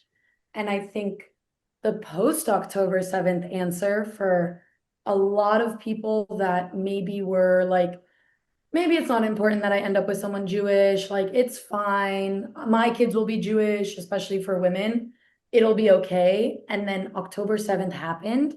And I know people that got married September of 2023, being together for years, one not Jewish, one yes Jewish, and they were divorced by November because the reactions of this underlying, they love you and they will respect you, but when something happens in the Jewish world and they don't have that implicit and like visceral understanding of what everyone is going through, it's very hard if different opinions come up. And like, of course, you can have different opinions when you're Jewish, but I think October 7th just like reminded a lot of people that we are different. We can live and work and play and do everything with non-Jews and in the secular world, but on the baseline, we will always be different forever, whether we like it or not.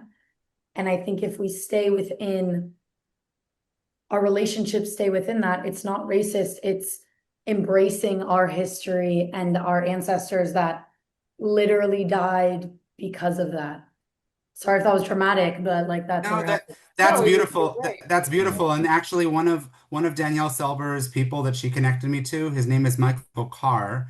He's going to be a very interesting future guest for me. He's a gay man who used to be an anti-Israel extremist. He was actually straight up, he calls himself an extremist. He was protesting things.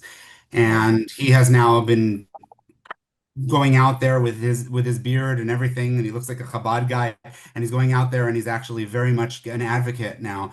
And he wanted me to ask what challenges post October 7th you guys are finding, because he definitely finds that to be a bigger thing in the LGBTQ community, right? I Think was about where talking. the LGBTQ community has gone post October 7th, even more so. It's been really hard with dating potentially. So what do you think of that, Dean? You were going to speak. Okay, sorry, I just wanted to say before you said that thank you for touching on that, because it has been a huge change for me as a gay man who've, fought against apartheid, marched for gay rights, and all these things, to suddenly have a community that used to embrace us actually exclude us completely based on our faith and based on our religion, based on the fact that we, are Jews. And it's insane. It's just, I don't know. I just, I thought the gay community was about inclusion. It's not.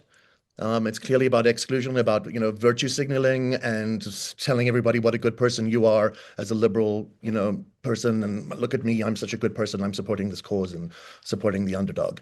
Whereas the truth is very different. So there's truth, and then there's anti-Semitism, and right now we're unfortunately suffering through a huge wave of it. It's gay people, gay Jews, let's be specific. So anyway, that's all I have to say. Shout out 1 second. Shout out to episode 1 guest Judy Gold, who most of you should know who she is. Very, very famous Jewish stand-up comic and lesbian. And on my first episode, she gave me my very favorite line of that episode, which was that, what do you think of people who are the gays for Gaza crowd? She says, I tell them all the time their pronouns are was, were. I'm like, oh, that is darkly brilliant. And I've seen some comics steal it from her since then. You were trying to say, Nakysha. Tagging on to what Dean said, I have seen a lot of anti-Semitism from the LGBTQIA community. And I can totally, from firsthand experience of I had a lot of friends in the LGBTQ community, and it's gone down to like literally just my Jewish friends. And it's so sad. Like, it makes me, thinking about it makes me want to cry, because they're a community that says, oh, we want to be accepted by everybody and everybody needs to be okay with us. But they're just, and it's not everyone, you know, but a lot of them are just blind to the fact of, hey, like, just because they're Jewish, just because people are Jewish, they're exiling them from their own community. And I never would have thought that would happen. You know, I grew up with two Jewish lesbian aunties. That's how I was raised, you know? So for me, I'm like, this is normal. Like, so, I mean, I from the get-go was all for it. I mean, two aunties, twice the love. You can't, you know. But I've seen so much hatred from the LGBTQIA community towards Jewish people now without knowing the actual facts of what happened on October.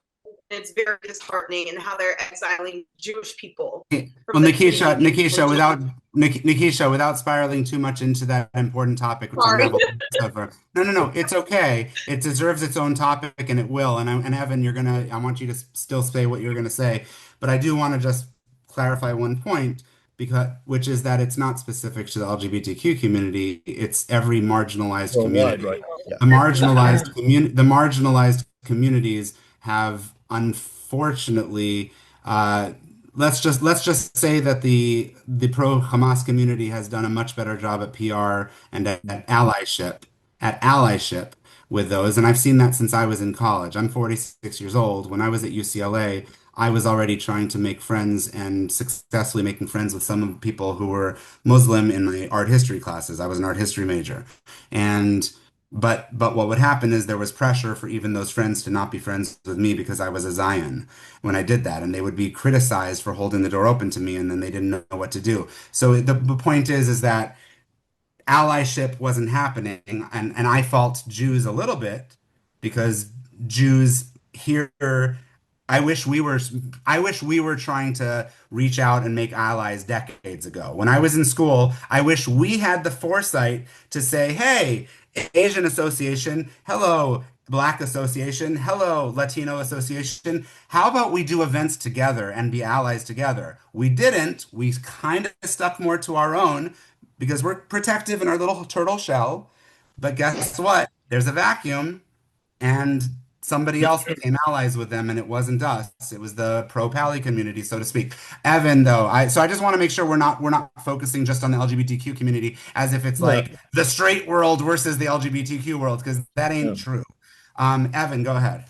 So, two different sides I've experienced. I dated a girl last year. One of the main reasons it didn't work out is because I am Jewish.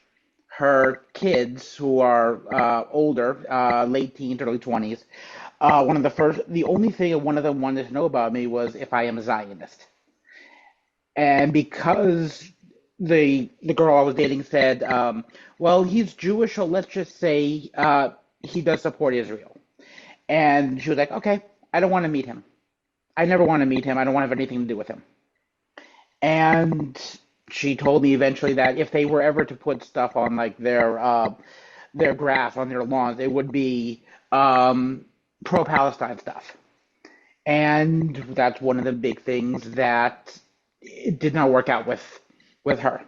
Currently, right now, I am dating somebody who is not Jewish, and but on the positive side, a month after we started dating, well, she's never really been with. She's still learning about Judaism stuff. A month after we started dating, we had a Passover dinner. And I explained things to her. When stuff is going on in the news, she asked me the questions, and I explained the best I can. I'm actually currently I live in North Carolina. I'm currently in Florida. My grandmother passed away last week, and we had the funeral on Tuesday.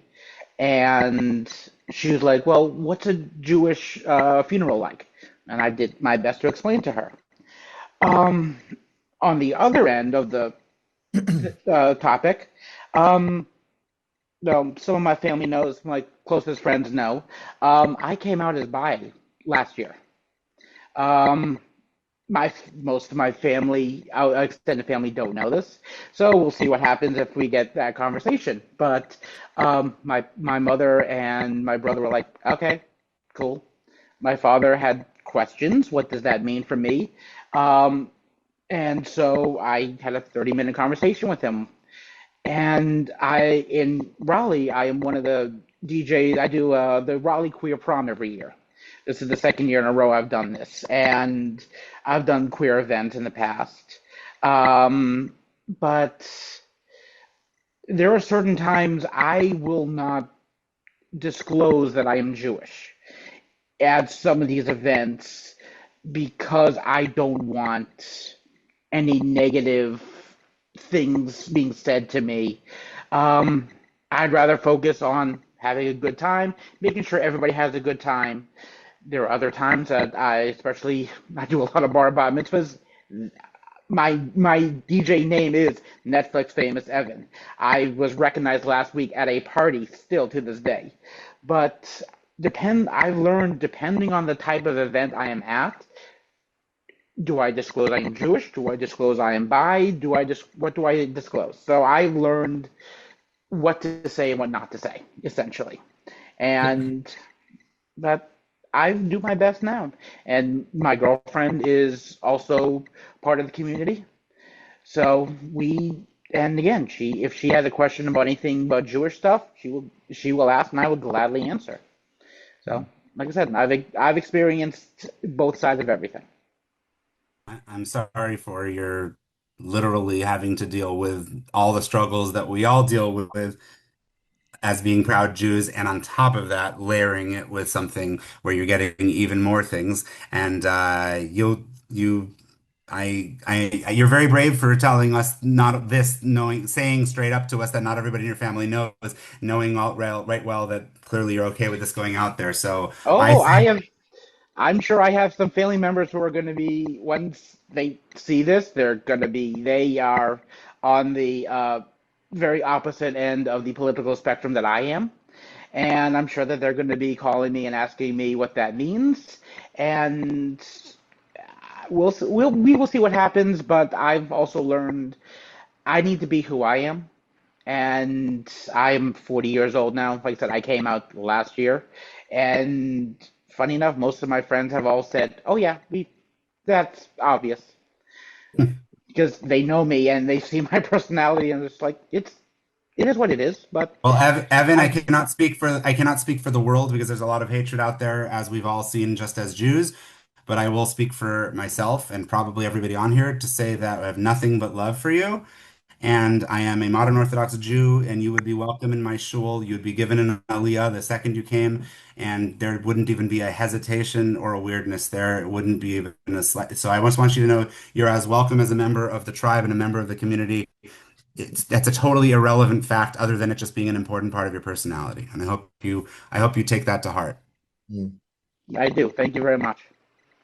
So, sorry, I'm taking it back to Jewish matchmaking. Can I do that? Please, absolutely. I knew we were going to go back and forth within. I'm like, this is what you guys need to do now. October 7th and fun reunion stuff. Well, I just feel like, coming back to dating Jews, what else was important for people about, dating Jews? And obviously it might have changed, very well said, since October 7th to now for some people. But, what was it that made that is important to people, basically? And is it still important? And obviously for some people it's more important. So for myself in Israel, I don't really have a choice. I think even before October 7th, the producers of the Netflix show kind of had anti-Semitism in general on their radar. And so they warned us by email that we might receive love notes, hate notes, and death threats. And we had a psychological evaluation to see if we were if we would be able to deal with that as one of the requirements for being on the show. And I think that's also one of the differences between Indian matchmaking, the predecessor show, and this Jewish matchmaking show, where they didn't post our last names as individual characters on the show, whereas in Indian matchmaker they did. And I'm not sure so now post October 7th, I'm not sure to what extent the happenings in Israel have had an effect on whether there will be or would be subsequent seasons of Jewish matchmaking. I think it's something that is a discussion that I'm not privy to. It's higher level executives that will decide, but it doesn't seem like it's an appropriate atmosphere for these kinds of things. And it's sad to have to come to that understanding. Noah and Cindy, you both wanted to speak, but I also, anybody watching from Netflix, hey, people want a season 2, and Dean already said that he's happy to get an LGBTQ setup in there. That should work in line with a lot of the philosophy of Netflix of inclusiveness, right? Go ahead. A bigger problem for us would be ensuring a crew going to Israel right now.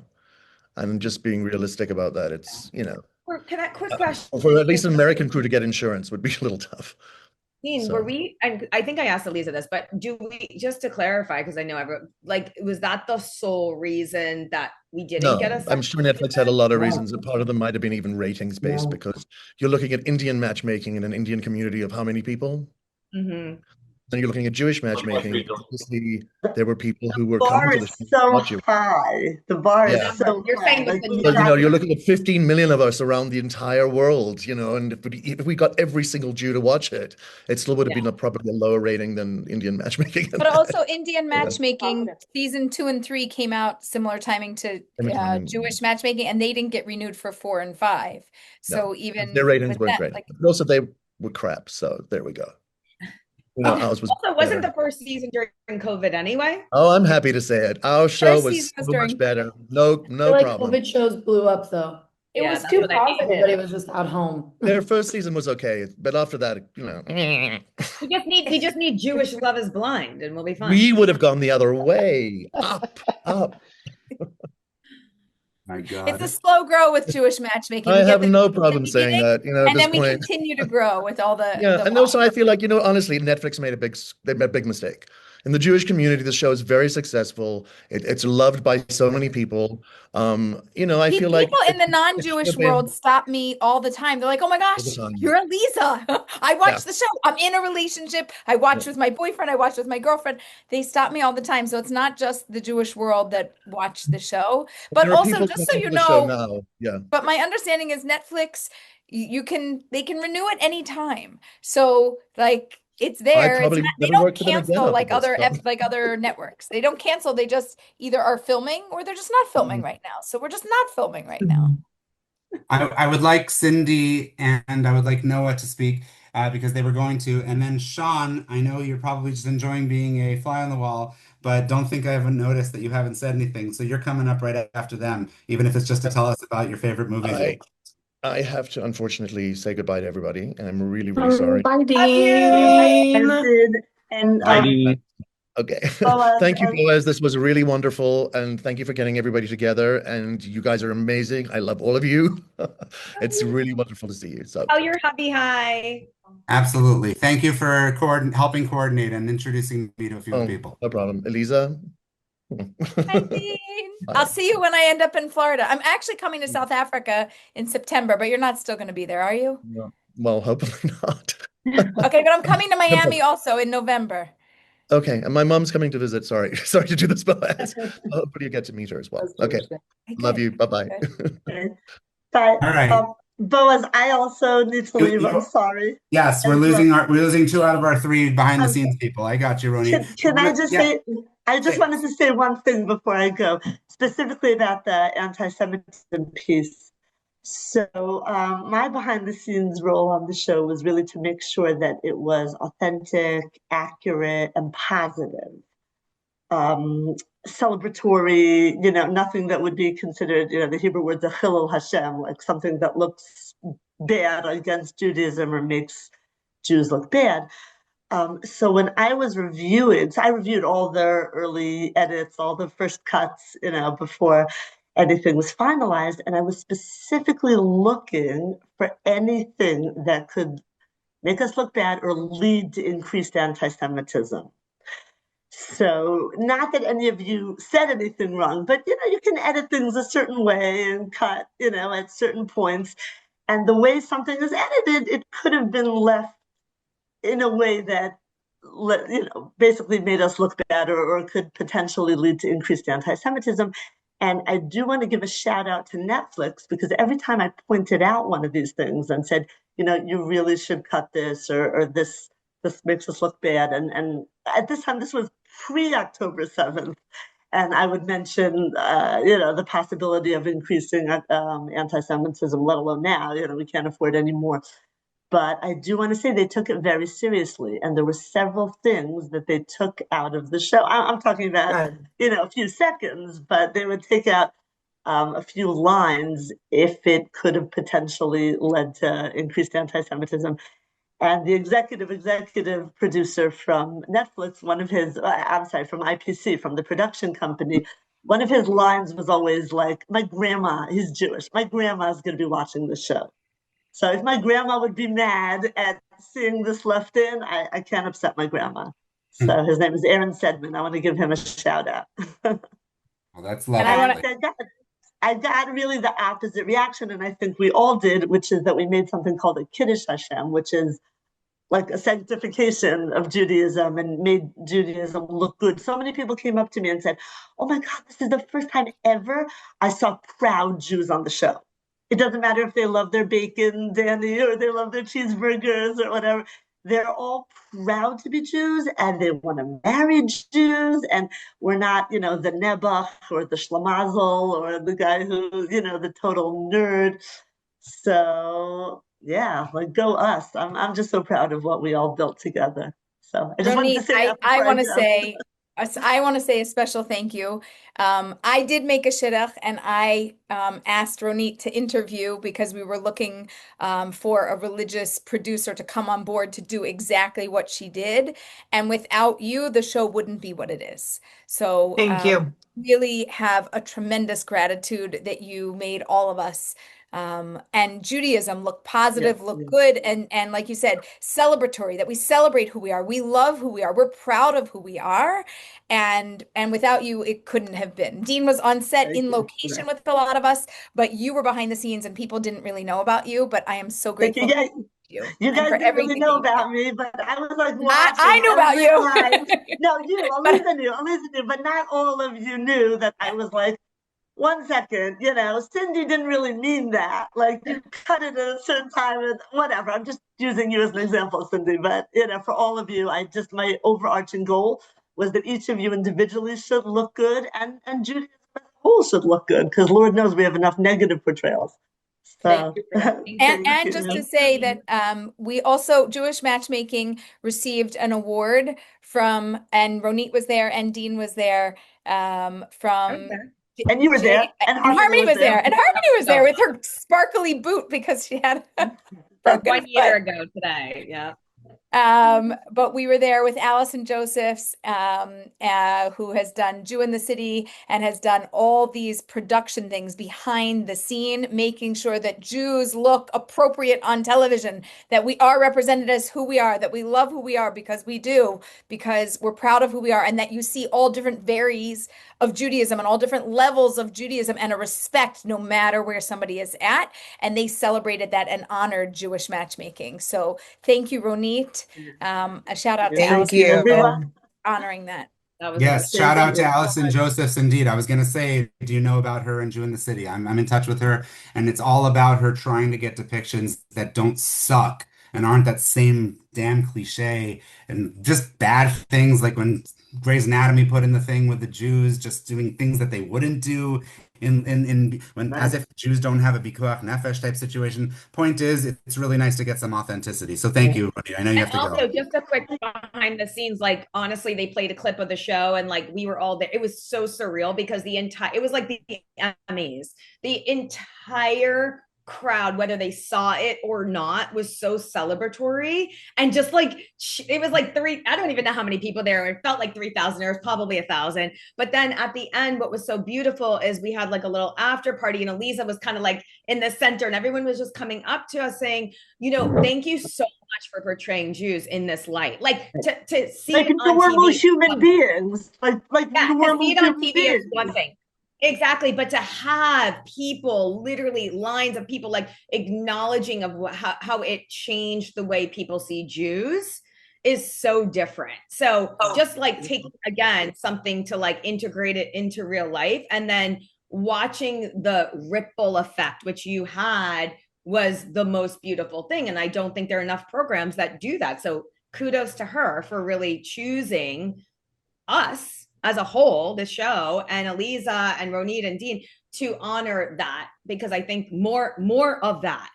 And she's only one of the few, but there's not enough of that we're doing now. So She might be the only Orthodox. Ronit might be the only Orthodox reality show producer out there. At least the only one I know of. I'm the only one I know of who's an Orthodox reality show producer.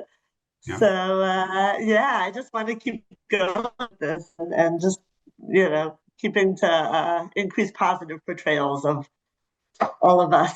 So thank you for having me, Boaz. Great to see Pleasure. everybody. Bye. Thank you. Thank you, Ronit. Thank you, Ronit. you. So officially, that now brings us to everybody who was on camera, what they call the talent. So I would like us to continue with I believe it was Noah was about to say something before all of that, and he hasn't spoken much. And then I'm going to force Shaun into a corner to speak underneath his very beautiful mustache. Noah, what were you going to say? I think Dani wants to say something. I was just gonna say, I have to leave. Unfortunately, it's 10 o'clock by me, and the house is going to bed. So I'm getting kicked out of my space. So I have to go. But it's been a pleasure being here. Thank you for doing this, Boaz. And I'm excited to see it come out. And Dani, I'm glad you were able to make it with your rush from. So you were literally in Cannes, as in like the Cannes Film Festival. That's where you are I right am in Cannes, yeah. I'm here because my sister is getting married in Portugal next week. I was in Israel last week for an event that I had, and so I was just here in the interim, and yeah, it's been really fun. That's why I'm so tan, obviously. as opposed to just because you live in Florida. Well, Yeah. Dani, you are a pleasure, and you help light up the rooms, and I love that there's this connection between you and Karin. Do you have, since you have to take off, do you have any sort of final last words or thoughts that you're not, so you don't regret it later that you forgot to say something? I think that it's just important for all of us to continue being proud Jews, continue spreading love, light, positive energy. I think in a time of anti-Semitism and struggle for our people, it's important for us to focus on the good and the positivity that we bring to the world. And that's really what I try to do with my events. I really, if you look at my Instagram page and you look at, what I promote online, I really try to focus more so on the positive, the love, the connection, the tradition, and the culture that is so beautiful to us, and not really kind of give into that negative, the negative media that is portrayed online. So I just think, moving forward and trying to help the image that we are losing right now in the media war, it's important to just continue to being loving, beautiful individuals, which everyone on this podcast today is. And I'm so happy that I got the chance to connect with everyone and meet everyone through the show. And yeah, that's about it. Well, Yeah, it's beautiful. hold on, Dani. Have you met anybody at your events that you liked, that you had a situation? Oh, girl, I met plenty. Yeah. You think That's what I really want to know. It's for me. And Dani, I just want to say, I think that a lot of people, the line about like eyebrows, everybody's like the eyebrow girl. I was like, listen, I just want you to know about Dani. That's like, it's a shtick. That's her thing, right? Everybody has a look. I mean, look at them. They look great, right? Yeah.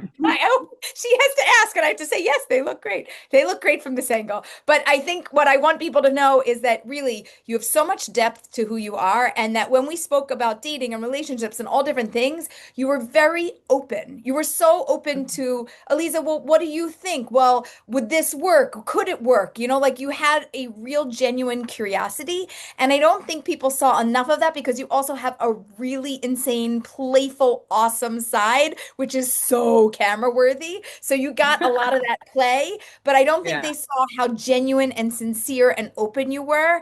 And I just want the world to know, like the eyebrows, it's a look, it's a thing. Everybody has a thing, but that you were so open to the dating and relationship process. And we spent a lot of time going through it. And I really respect that about you. And so I just want to say, I think you're fabulous, and everybody gives, like the eyebrow girl. And I'm like, no, she's fabulous. And she's throwing I'm still the eyebrow girl to this day. I still get stopped. Yeah, but you are the eyebrow girl. You will forever be her. But you are so much more. I'm okay with that. Dani, you were great. Speaking as somebody who watched it most recently, you were great television, all the way through for sure. I want to just say regarding what you said, and then I know you have to go. What you do by putting people together in person, in parties, to go up to each other, to speak to each other, to meet, and regarding what you said about anti-Semitism, trying to do our part to represent, you know. There's a lot to be said about the theories that you can take any two people in the world who hate each other and you just give them enough time in person, spending time, and they just start to get to know each other as humans, and it becomes a lot less, they focus less on the hatred, and it's just a matter of giving enough time to get to see more what they have in common. It's really, really, most of the anti-Semitism in this world doesn't come from people who know Jews. It becomes from people who, because they specifically don't know enough Jews. The least anti-Semitic country in the world is Israel. Because if you live in Israel, and whether you're an Israeli Arab or you're a Christian there, you might hate the You know government, Jews. but you don't hate Jewish people, and Yeah. that's okay because there's a lot. Because give us the No, last and I going, ah. right, give us the last 5 years in America. Throw a dart.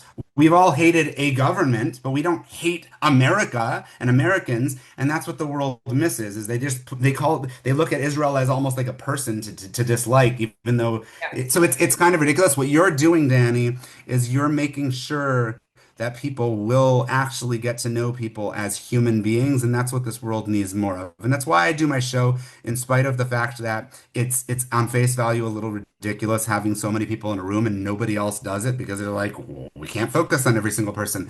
A part of the whole reason of doing it in the first place is like, you know what? I'm going to force you to know a lot of people to know that we are not a fucking monolith. We're just not a monolith. There we're not.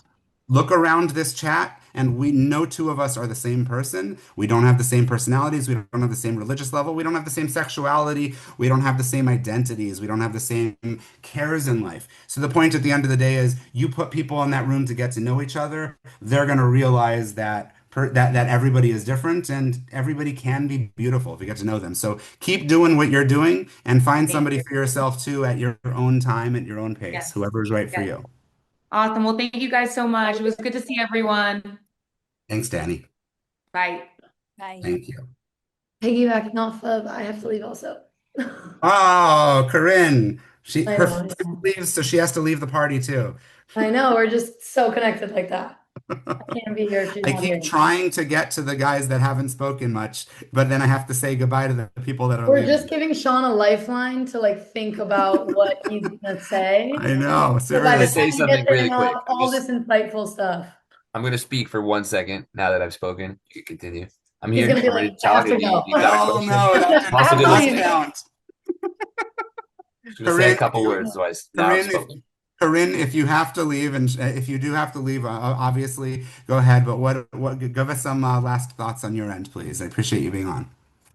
Well, I gave my thoughts on kind of like the importance of Judaism. I think No, or on the show. It doesn't have to be. This is a reunion. Tell us. I mean, for Get me, back the to the show was like a fun experience. I kind of just popped in, popped out, like did my bit and then continued. But I think it was beautiful what the production team and Aleeza was doing because it is insight into us as people. And I grew up in LA, so everybody that I met knew what being Jewish was, or they knew someone that was Israeli or something. But like North Carolina, Kansas, Phil, I didn't know that people didn't know Jews and like had never met Jews before. I didn't know that was even real until I got to college and people were like, "Oh, you're the first Jewish person I've ever met."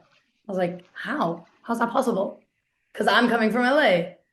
So I think the show was very important and very beautiful, and it wasn't a direct here we're gonna do a show, a one-on-one on what it means to be Jewish, but underneath that kind of what it was, that's kind of what it was. And it showed how different we all are, but we're all Jewish at the same time. So I think that was really beautiful. And kind of just everybody remember that like we're here for each other, even if you are in those areas that doesn't have a big Jewish presence, and support Israel as much as you can because they need it. So that's like my bit. Thank you, Karin, for being on. Definitely going to dig a little deeper into some other stuff that you do in life, which has nothing to do with the show, Yeah. which your career title definitely is. It's almost like clickbait. Like, what's this? Yeah. What does it say next to her name? Yeah. When people say like, "Oh, what kind of lawyer are you?" I'm like, childhood sexual abuse, and they're like, "Excuse me, what?" I'm like, yeah. I don't. It's I do fantastic again. that I you work do against that. We will dig into that. We will dig into that in another episode. You and I will speak as we've already done in the side. Yeah. Well, thank you so much for having us on. And thank you for flying in and leaving your trip that you worked so hard to get on. I really had to beg her and convince her. And then production is like, no, we don't fly people from out of the country. And I was like, yes, you do. They're like, no, we don't. I was like, good. I'm like creative. I'm like, just give her a travel statement. How much does it cost? $500, $600? She has a travel statement. She'll book her own flight. She's coming. I had to negotiate how to get her in, but I really, really appreciate you coming in. I needed a good date for him, and apparently you guys had a good vibe, even though it didn't work out. It really was a good shot. So I so appreciate And it the gave effort. me a chance to surprise my mom because I walked into her office a week after I left for 6 months, and she's like, "Is everything okay? What are you doing here?" And I'm like, "Oh, I'm coming to film a Netflix show." And she's like, "Excuse me?" And you and I sat and talked for like 2 hours, 3 hours, and like before we filmed, and like just really got to know you. And so I appreciate all the time and effort also. Yeah. Thank you. Thank you. Thanks, Karin. Bye, Appreciate it. guys. Enjoy. Okay. Before we continue in a normal way, is there anybody else that needs to pivot out of here? Because otherwise, I want to continue the conversation, not just goodbyes. Yes. I need to leave in 10 minutes, 15 tops. 10 minutes, 15 tops. Okay, understood. All Can we right. proceed with another question? No, no one Yes. needs to speak. Yes, Yeah, exactly. no, sorry. It might not be relevant what Noah was going to say before. He can tell us, and then Shaun is going to damn well speak. This is going to be like torture for him at this point. All this buildup. All right, if I'm not mistaken, the question was around dating Jewish versus non-Jewish and why we kind of chose the path that we did. So for me personally, it was always important to have a Jewish mother of my children, right? Because for us men, it's a little bit different. So for Cindy, no matter what you do, your kids are going to be Jewish, right? For us men, it's a little bit different. And actually, Aleeza, you might be happy to hear this, but I mentioned on the show I'd be okay with having somebody who's more religious than me. So my kitchen is officially kosher style. I didn't. No. Yeah. Congratulations. Yeah. My kitchen is kosher style. I'm not gonna lie to you. It's still fair game outside of the house for me. That's fine. Kosher But the house is I mean it's all kosher. It's not been blessed yet, but it's kosher style. Um, There is so little side hint. There is no blessing. That's not a thing. That's an old wives' tale. It's just a matter you of can you can kosher it and you koshering can it like with oil a the blow. pans. Those are two different Right, things. right, exactly. It's more of like You don't need using a blessing. Yeah, okay. exactly. Well, Also, it's not really the kitchen that has to be kosher, just so that we can have a universal. It's your body. That's the thing that's supposed to be kosher. So the kitchen needs to be kosher because that's where the food goes that goes into your body. But the kitchen's a great start. I'll say me with my tattoos, definitely not kosher. We don't judge here. So here the thing which is interesting is she's Israeli, so she does not understand per se what us non kind of Israeli born Jews uh, know from abroad. Especially, I think European Jews are even more different than American Jews because American Jews usually have their larger communities. You have your schools, everything kind of organized around Jewish communities, etc. In Europe, it's less like that. You probably have your Sunday schools, etc., but not really, like in America. So we're about to go on a 2 week trip to Italy, and it's going to be interesting for her if she actually understands what the post October 7th world looks like for Europeans, because it's very, very different, I think, to what Israelis know or hear both ways, in both extremes. It can be much less overwhelming than people think, or it can be much more, right? It really depends also on where you are in the world. So it's going to be interesting to see that. And this definitely has to be edited out and can't be added. But Aleeza, I'm talking to a jeweler. That's funny. My B'sha'a tova. B'sha'a tova. If you need a second jeweler to do one of a kind things, I've got one in Pardes Chana, but it sounds like you're good. So Yeah, we're going with an old Roman Jewish jeweler. Oh, Noah, I'm this so is happy for you. Noah, this is all off the record, so don't worry. Are you worried that there's even a chance she's gonna say no? No. Okay, that's great. Guys, they're so cute. So excited for you, Noah. Mazel Yeah. tov. And actually, Aleeza, use your tips. And no hugging, no kissing, no nothing for the first 4 days. I said, no way. yeah, Wow. the first If time I you met did her, that, anybody can do that. Can that stay in? Can we leave that in? Well, Not everybody can do we can just we can put in Except his thing Harmony. without There's only one exception to the rule. It's his Harmony. thing without context, which is just that he's using your tips and to have success. Actually, he went 4 dates, not 5. Her rule is 5. Harmony, if you did 2, I'd be thrilled. Yeah, I'll do 2 to the guy I'm not into for sure. All good. No, it's somebody you're into. Noah, convince her. Convince her. all right, I have Harmony with 3.5. It was after midnight, so it's okay. No, I knew it. I was like, I saw your Harmony, I would Instagram. settle for 3 dates, no touching. You know, I negotiate. So just to reiterate, Noah just said he's using your tips, and Harmony heard just the tip. Okay, sorry. Oh, yeah. Sorry. I have an X-rated humor. It's just, welcome to most of my shows are far less 5 appropriate than dates, this no one. touching, Boaz. That's the rule. But I'll negotiate. I'll take 3.5. I'll take 3, even 2. Like, you can negotiate with me. Listen, this is the new line. By the way, if I would have had this line, it would have gone viral. Touch hearts, not other parts. Okay? First you touch hearts. What if you get to the heart through the other parts? No, you can't. It goes only one direction. And then you have to stop and reverse and then try no touching again. I'm happy to reverse. Sure you like it. What if you Aleeza, don't like I'll come and defend you. I'll defend you because with my husband, we didn't kiss for 4 months. Oh, you took that a little extreme. No, I'm just kidding. Good that job. was yeah. But that was his choice because he wanted to be Shomer Negia, and I had to respect that, and that was very tough. Did you see his abs before the kiss? No comment. You were We didn't totally say no Shomer. looking. This You were isn't not totally no Shomer. looking. You were totally Shomer Negia. You weren't holding hands or anything for 4 months, or just no kiss? No, we held hands, but no kissing. Yeah, Impressive. Yeah, Well done. It works. It got So me the ring. excited. Yeah, See, more something's sunk in. Something's working. It's in Yes. the air. No, Yeshakar. See, you like the inside, and so then whatever happens on the outside, I look the other way. But at least you know you like the inside. The problem is when you just like the outside, the inside sometimes is really not a match.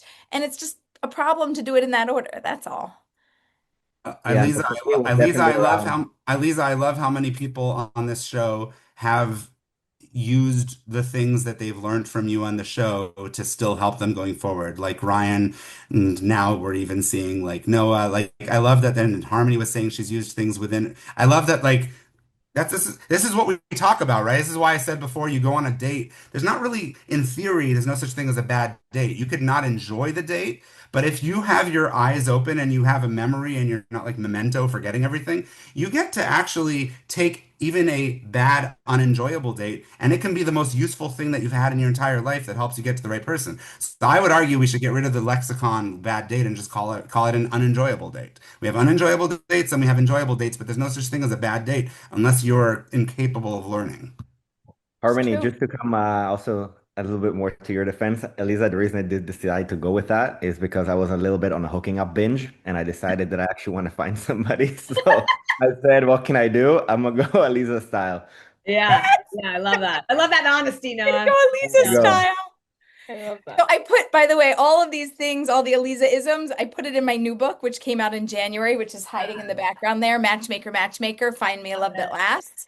So if you forgot anything, or if you need like your friends to learn these things, you just give them that book and it answers that. HQH Harmony, that was about Aaron, high quality human. Yeah, HQH. There's a whole chapter on high quality humans in there, all about him. He doesn't know. I didn't tell him. He won't listen to this, but somebody will tell him. That is amazing. Who here wants to hear Shaun open his mouth? Hello.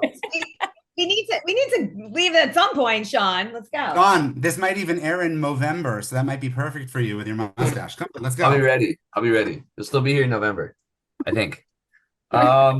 Yeah, this is cool. This is very cool. I think before this, I'd only ever spoken to Aleeza, Dani, Dean, and David. That was it for me. And so this is definitely the most, this is cool. I'm enjoying it. The show was an overwhelmingly positive experience for me. So I hope it was the same for everybody else. It was a whole thing. We went on camera. I'm sure no one else mostly had ever really been on camera. And then a year went by and we heard nothing. And then it came out and it was cool. So it's cool that we all shared that same experience. I'm not sure, like, is there a question? Has it helped your dating? For me? Not or hindered. Definitely not hindered. Not necessarily, I don't think, but I don't know. Well, where do you it's fall fun when on- it's just like a fun fact. It's a good fun Shaun, fact. where do you fall on the spectrum of what we talked about for a while to do with how much you can get past your initial impression of looks? Cool. I think attraction is very important, but I think attraction is so much more than looks. And I think it's kind of just that first checkbox that you got to hit. I think if you're not attracted to the person, it's not going to work, but attraction is a whole piece. And so potentially there's more part of the attraction piece in looks for guys, but I'm not sure because I think it's both things. I think there's a lot that can make a guy attractive and a lot that can make a girl attractive. And being attracted to your partner is very important, but there's a lot that comes together on that. Your guitars behind you are beautiful, by the way, and I have a feeling that if you use those effectively on a date, that will increase some attractions right there, I would think. I was gonna say, hey Shaun, how you doing? Where was our date, Aleeza, with me and Shaun? Okay, you didn't present me this. He had amazing eyebrows. I had to save him for Dani. Yeah, I don't get recognized much anymore because I look so different than on the show at this point in time. And I sat down and I put my computer on like 2 minutes before this 11 o'clock start time, and I just got back into town like 3 a.m. last night, and then I woke up and then I got this. So I was like, I have no clue what the background was going to look like. The room is not clean, and so I was like, we're going to see. And so the guitars in the background is cool. It's better than the other side. So, but yeah, I did notice as I turned the camera, I was like, the guitars actually look quite nice in the background. So that was good. That was a nice surprise. Serenading will get you everywhere. Serenade. You can serenade me anytime, Shaun. I'm just Me saying. too. Any serenading. Harmonie, I actually had some pointed questions to you, which I don't want to miss if you're going to be the next one we go before we wrap up. I had a super fan of the show contact me. She was the one person that contacted outside of my own list, and she had like 10 questions for the show. So she was really into it. She wanted to know, what did everybody think of Ori and this and this and this. She wanted to know from you 2 different things. She wanted to know if you still want to get married and have kids, and what happened to you and Ben. I love that Ben's here. He's right here. Yeah. So Ben, I know, that's what I'm saying. Ben can answer that too, but I'm just saying. You've had a Is this person going to be named this super fan? Yeah. Yes, she went. I mean, she was literally on Instagram, and she went by, I think, like Dr. Linda or something. No, it's Judy. I know. Dr. Judy Psych. Dr. Judy, is that the name? Yeah, because Yes. I sent her this and I was like, hey girl, Yes. get the question. Yes, she had questions. She had questions for you too. Thank you, Dr. Judy. Since I didn't have a last name, wasn't going to name her. So she is a big fan. She had those questions. Harmonie, you're up to bat. Okay. I mean, the vulnerable answer of, it being what, 2.5 years later, I was dating somebody very seriously after I actually met him before the show. And we broke up just for lifestyle reasons, to be honest. Also, there wasn't enough chemistry for sure on many levels. We were very like friendship compatible, but not like partner compatible. Aleeza met him.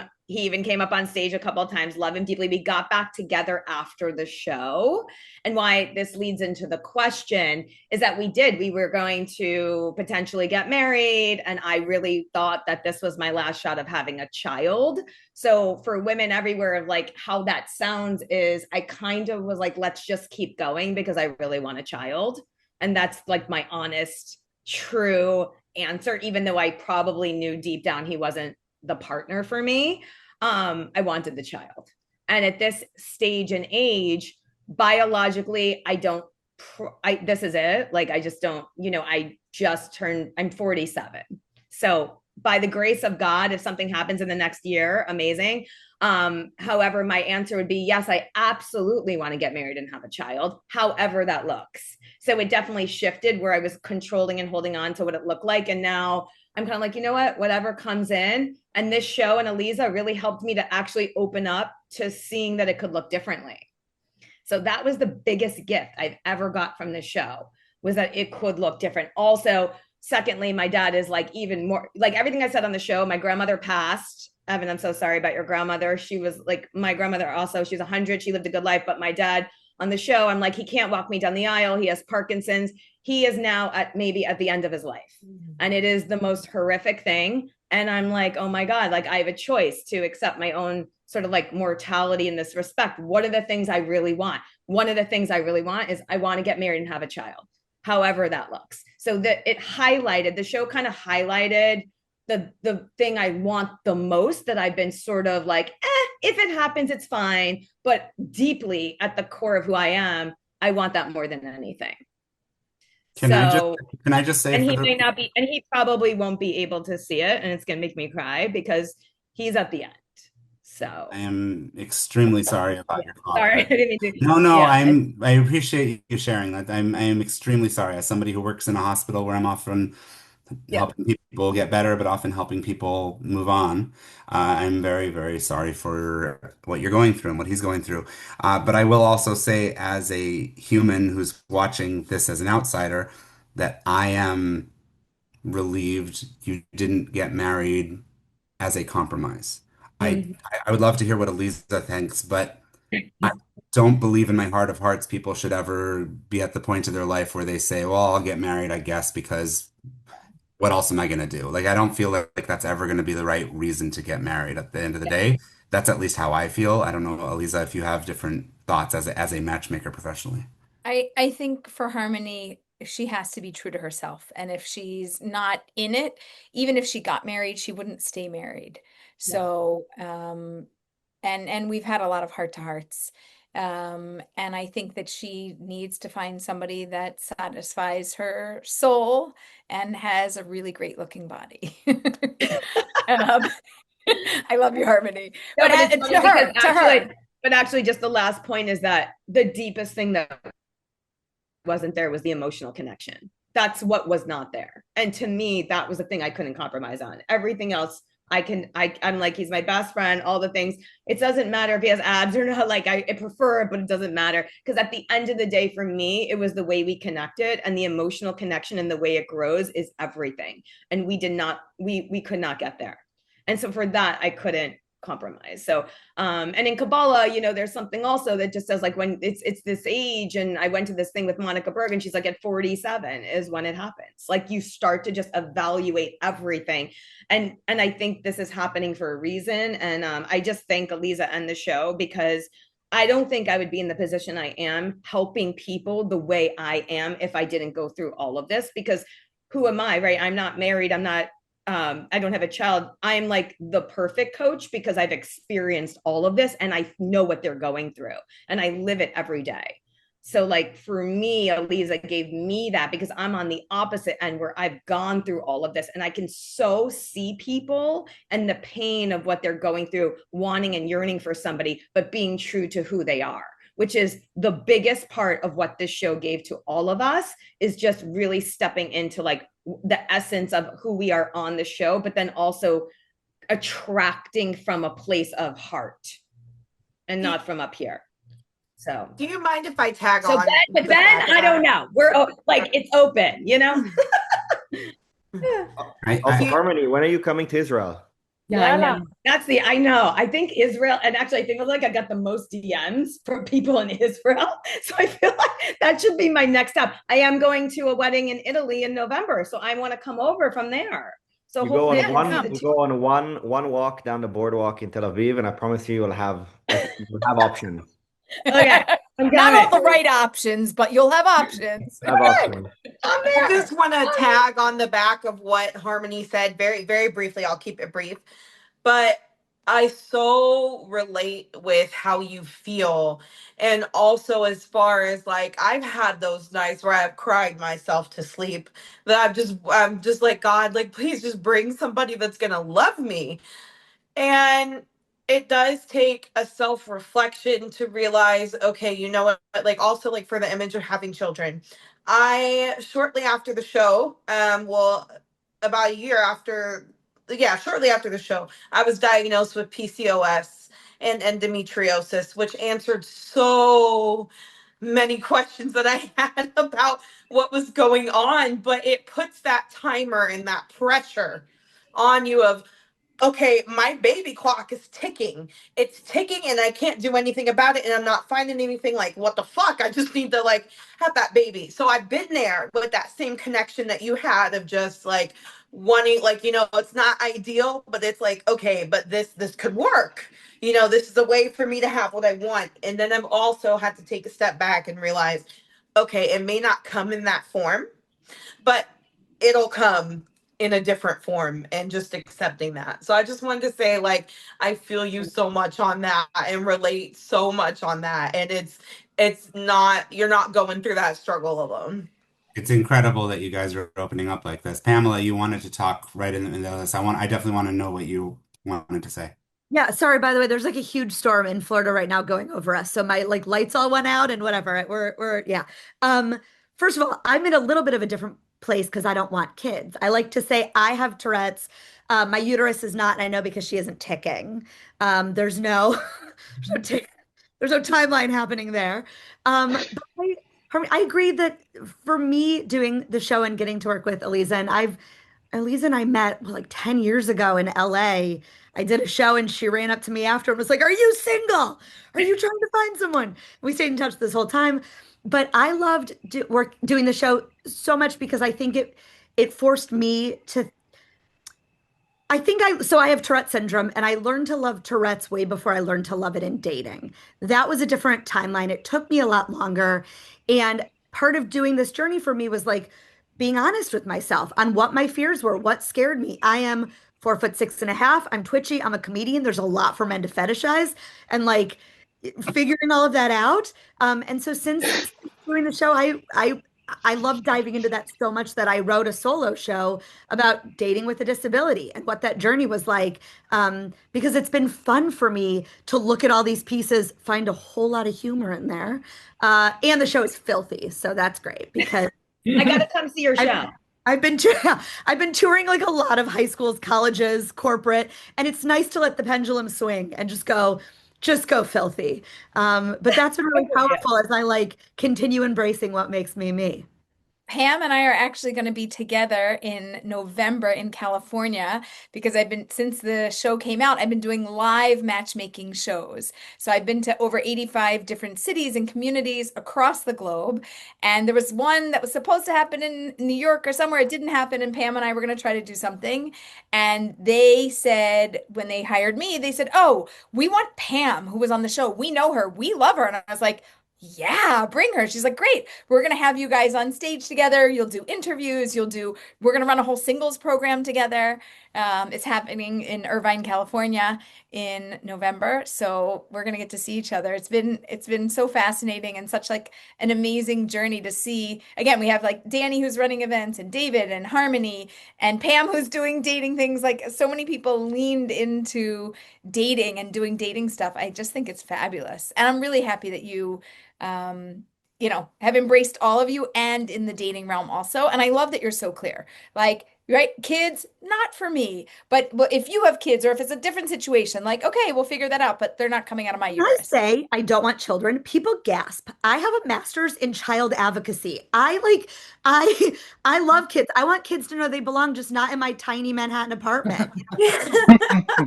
You do you. I love being a part of the village. I don't need my own. I love that you're talking about that openly, and of course you are a stand-up comic, and everything gets blurted out, not just because of the Tourette's, but I will say that one of the first things I tell people when I wish them a mazel tov because they're getting married is my only piece of advice to you is don't listen to anybody's fucking advice. Yeah. Like I literally just say, figure out what's good for you two. And that's what's going to matter, not what the parents say, not what the siblings say, not what your BFFs say. And I literally say to them, you want kids, wonderful. You want no kids, also wonderful. You have to figure out what works for you as a couple. Your responsibility in this world isn't about populating the earth, even though, yes, religiously, pruer, vu, and so on. At the end of the day, it's about you two and each other working. And I'm sure Aleeza agrees with that. So you have to it's very good for you to know yourself. And I'm very supportive of my friends who want one kid. I'm supportive of my friends who want six kids, and I'm supportive of my friends who want no kids. The ones who want no kids, I usually say to them, "You're the only non-masochist that I know."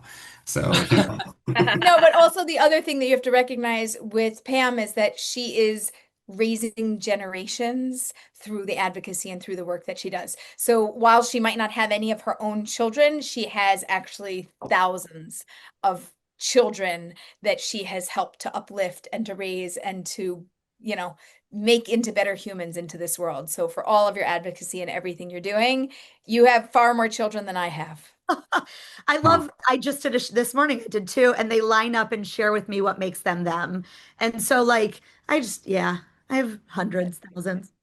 well, Pamela, I'm definitely going to want you to have on my chronic disability episode, which I'm going to put my own wife on with her ulcerative colitis. But I love that you would talk about it with humor, and my wife will talk about her colitis. She'll talk about poop on the internet, just like I will. She doesn't care. And how many pretty girls do that, right? But she does. And I will say an invitation right now, Pamela, when you and Aleeza come out in November, if you make your way up to Los Angeles, which is an hour away, my brother's in Irvine, I'm stating it right here on TV. I will have you two and Harmonie and Ben, the four of you who are in LA. Let's do a Shabbat meal together. I'll host happily. Sure, gladly. So I want to start getting towards a wrap up for everybody. So that we could all go and finish together. Let's do some quick shot questions, and then we'll go around with the final thoughts. But let's go through a couple of quick questions with each over here. Here's a fun one. There's an Israeli gay comedian. He's in Tel Aviv. He actually did a really funny bit about me at one point. His name is Oded Kovac. He's very funny. He's done some good music videos and so on. He said, Aleeza, I have an 82-year-old recently widowed friend who's Iranian and Israeli looking for new love. He uses a kosher phone. Who can help him? Can you? What do you think, Aleeza? So I say that nobody ever ages out of love. I'll call my Israeli matchmakers who are in the know here, and we'll connect them. All right, so an 82-year-old with a kosher phone, no swiping available there. For those of you who live in Israel, which I believe is Noah and Cindy and you, Aleeza, right? And I don't think I'm missing anybody. For the of you guys in Israel, Ion Lagarda, he asked if it's harder or easier for people in Israel to match versus other places. Do you find from what you see from your friends outside of Israel, or if you did it, maybe you did it in both countries, do you find it harder or easier? And yes, you can answer even if you're married or engaged. I guess I'll go first. I think it's easier, but also harder at the same time because it's easier because there's more people, but harder because there's more people. So you got all these options, and you don't know, what to choose. But I would say that it's easier. I was way happier dating in Israel than in Canada, for sure. Noah, same? I think, I think Tel Aviv is a little bit different. I think in Tel Aviv, the issue is that you are just surrounded by so many new immigrants, like Olim, and sadly, a lot of them don't really stay in Israel. A lot of them come here for a year or two and then realize this is not what they imagined and kind of dip out. So you kind of always feel like if you're dating somebody not Israeli, they're one foot out the door and not out of the relationship, but out of the country. So I think that is definitely something to take into consideration. Um, yeah, it's the first time I'm really dating Jewish is here, so I can't really compare it to abroad. And Aleeza, do you find it any differently or easier setting up people in Israel versus the diaspora Jews? I think dating in general has been easier in Israel, and in Israel, like people are getting married at a younger age. So even though like older compared to what it used to be, but younger compared to the rest of the world, and being married young, or even if you're still in the army or whatever the story is, it's kind of just normal and a part of the culture. So I find dating easier here, and people are just more open to it, and even more open to it in a serious way. Even the Tel Avivis that say they're not so serious are more serious than sometimes some of the people from abroad. But I will say, since October 7th, dating in Israel has been significantly challenged and handicapped, so to speak, because there's so many people at war, and they just can't focus on dating. And even if they're back, it's either they have to go back to the reserves or PTSD or whatever is going on. They cannot focus on dating because they can't focus on themselves right now. And it's been extremely, extremely difficult. But in general, Israel's just the place to be for Jewish dating. Interesting. Okay. Let's do some more quick hits before we finish off. By the way, Ryan from the Daily Brine said, "Hey, Aleeza, where's my wife you promised me already?" So that's Ryan. He was on Voice of the People, which is with initiative with President Herzog. And actually, I need to ask him, did you take her out yet? Because I sent him like 3 or 4 people who messaged me about him. And yeah, it's on him. It's on you. It's on you, buddy. I will call him on that. He's actually going to stay at our home in a couple of weeks, which will be nice to see him. He was on my first episode. Okay. I want to know, Rabbi Yonah Bookstein, very influential, wonderful rabbi here in Los Angeles. He wants to know, have any of you ever used a dating coach or a spiritual advisor while in the midst of a serious relationship, whether it worked or not, to help navigate the road towards marriage? I thought that was a pretty interesting question. Have any of you ever done that? Like Harmony, Aleeza. you're saying yes, I think.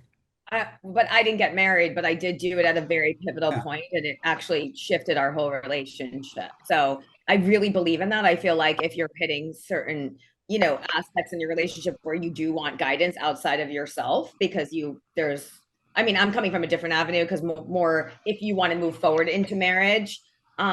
So this relationship coach was, it was a pivotal part of also, kind of helping me look a little bit deeper within and showing us that we probably weren't the best partner. But it actually was the week after I met with him where we made the decision, and it was the right decision. So I really subscribe to it. Their job isn't to make sure you get married. Their job is to help navigate the right journey for you. Sounds like it did a good job then. Cindy, were you trying to say something in that respect? It looked like you were. Yeah, well, I mean, for me, it was Aleeza, because I started dating Eldad, like my current husband. Well, hopefully my only husband. Correct. What's all with you to a current husband? Also, Ryan, you said I don't know why it came out that way. So I started dating Eldad, and right after we finished wrapping for the show, and I was still in contact with like Aleeza in terms of like dating and coaching and whatnot. And I remember, I don't know if you remember this conversation, Aleeza, but I called you and I was like, sure, yeah. I was like, I'm not sure. He's really quiet and we're so different, or he's like the opposite. Like, I can't talk to him about philosophy and art. Like, he doesn't care. He's Israeli. And she just told me, she's like, can you have this conversation with anyone else? And I was like, yeah, I guess, my sisters, whatever.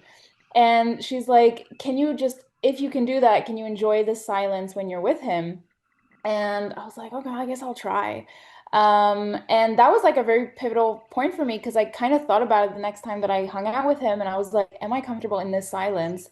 And I was, and then I just kept going. Obviously now he's like, he can't stop talking, but at the beginning, like that's not what it was.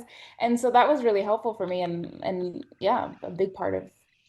I remember also that you just were like, you self-sabotaged. So you're like, well, if it's not gonna work, so I'll just end it now. And I was like, no, you don't have a good enough reason. You can't end it now. You tried to break up, and I'm telling you it's wrong. So like, maybe later, but you have to have a better reason than that. And you're like, okay, I mean, I could keep going. I guess we'll just see. So I remember trying to like keep you from this, because self-sabotage was like the thing that we called out as like the biggest roadblock. And you did a great job of getting out of your own way. I was so happy. I had to call you before I broke up with him, and I'm pretty sure that was the call. That was the rule. Yeah, you were calling to break up, and I was like, no, that's actually not justified. And you're like, really? I think it's a really good reason. And I was like, yeah, I mean, maybe, but not now.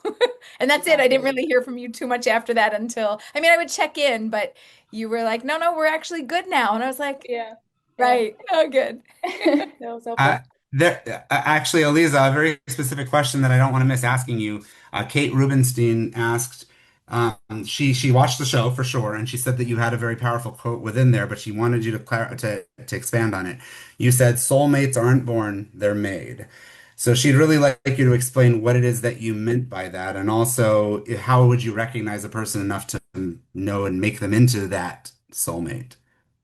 So the way that I describe soulmates, when you meet somebody and you're dating, you're potential soulmates, right? You maybe you are, maybe you aren't. The decision you have to make is, do I want to marry you? And when I marry you, like that's it. Then I have made you my soulmate. And in order to keep you as my soulmate, every day I have to wake up and I have to make you my soulmate again, because if not, we get divorced and we move on, and then you're no longer my soulmate.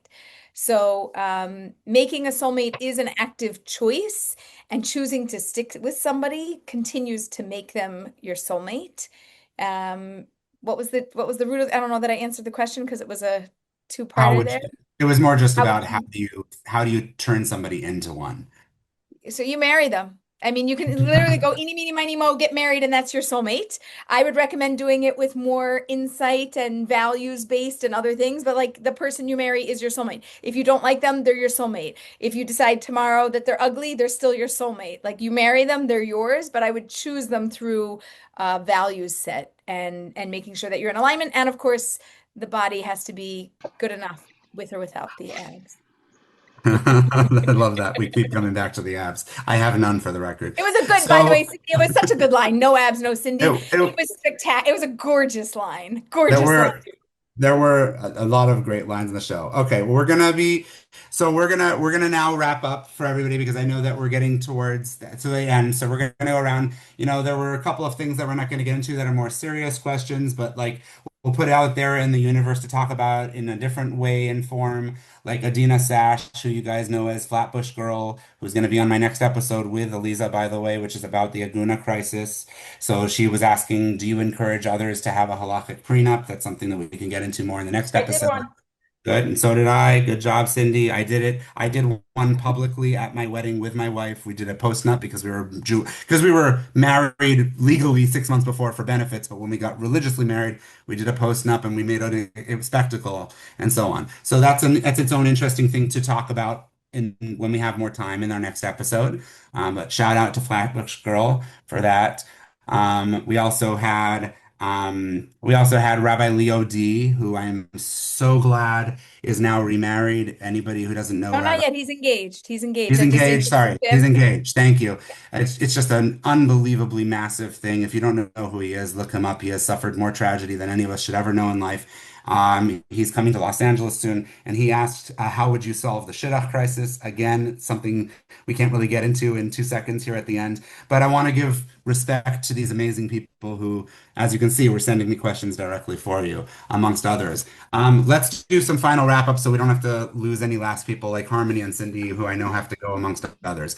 If we can just go around now and everybody take literally 20, 30 seconds, not a minute, 20, 30 seconds to just give final thoughts. I don't care what it is. I don't care if it's about the show, your experience, your fun, Aleeza, yourself, your wishes for the world, Judaism, Israel. Don't care. Final thoughts. Let's go around. Let's just go around in my circle, starting with who I see on my left, Evan. This was truly one of the greatest experiences of my life. I love Aleeza to death. I am truly grateful for her and all the producers of the show. Nakysha is one of my favorite people. I love her to death. I still get recognized to this day because of the show. I've been asked several times, has it worked out? Unfortunately not with her, but I am with somebody who I love. I love this. I am truly, truly grateful for this moment. So thank you. Thank you, Evan. Thank you very much. Ryan. Just to piggyback on what Evan said, I'm truly grateful for this opportunity, working with Aleeza, also working with Michal, just making myself more vulnerable, opening my horizon to what could possibly happen. This was a truly amazing experience.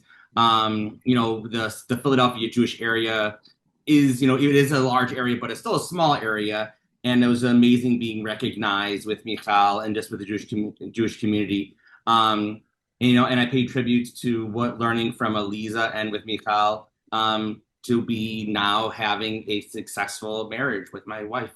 So, yeah. Incredible success story. Thank you. Harmonie.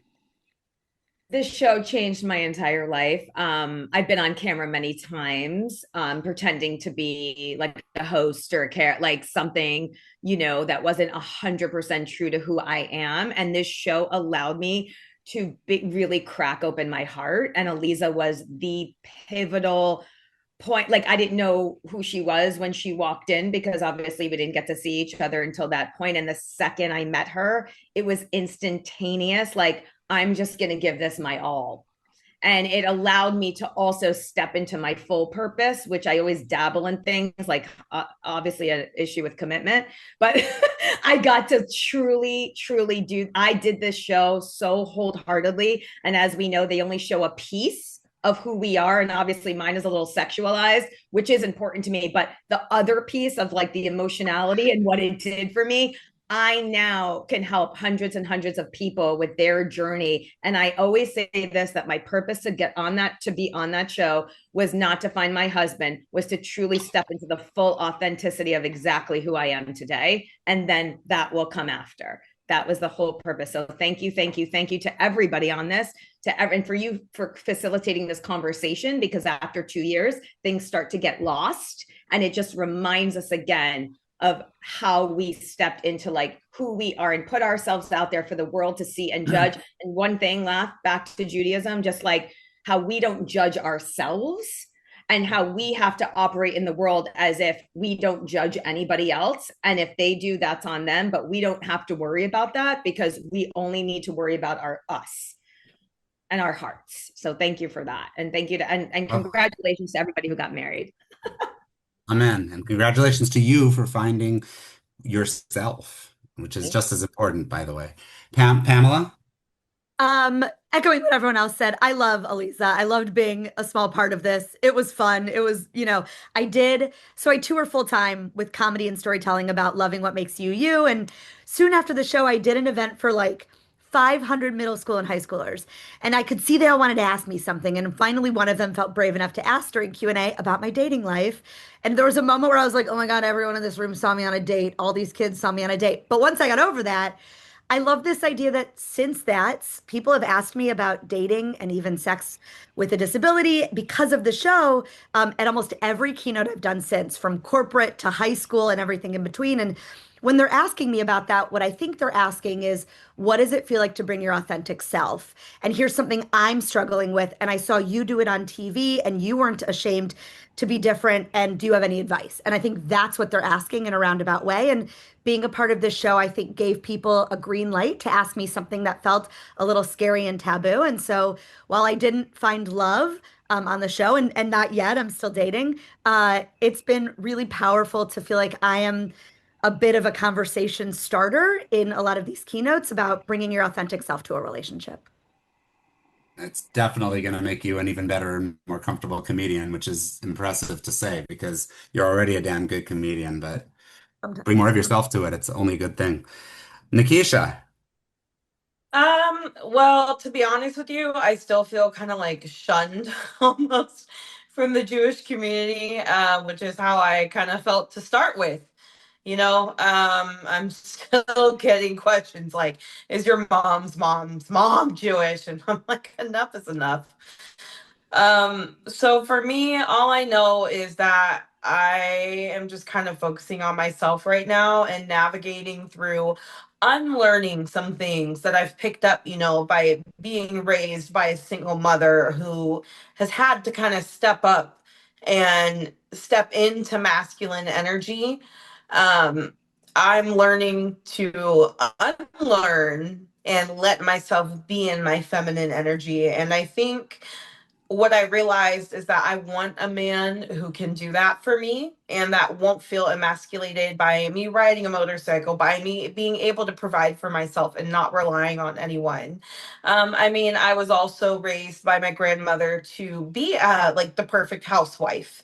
I have training as far as, entertaining guests, things like that, that has been brought upon me since I was young. And so it's just unlearning these things to really allow myself to be who I am and just learning to, just keep loving myself and just keep doing me. And Hashem has a plan. I don't know what it is, but TBD. I'll find out when he lets me know.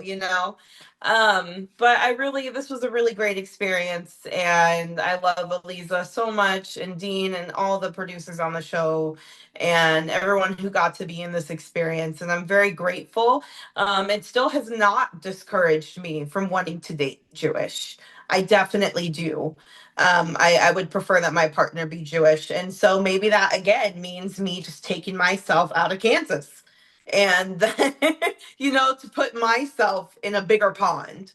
So it'll come. And I'm just loving me right now, enjoying my motorcycle and living life. Nakysha, I'm sorry for all the people who asked the obnoxious questions, and I will privately send you one of my episodes that I did, which was specifically I did a Jews of Color series. I saw that. I saw that. I loved it. That was phenomenal.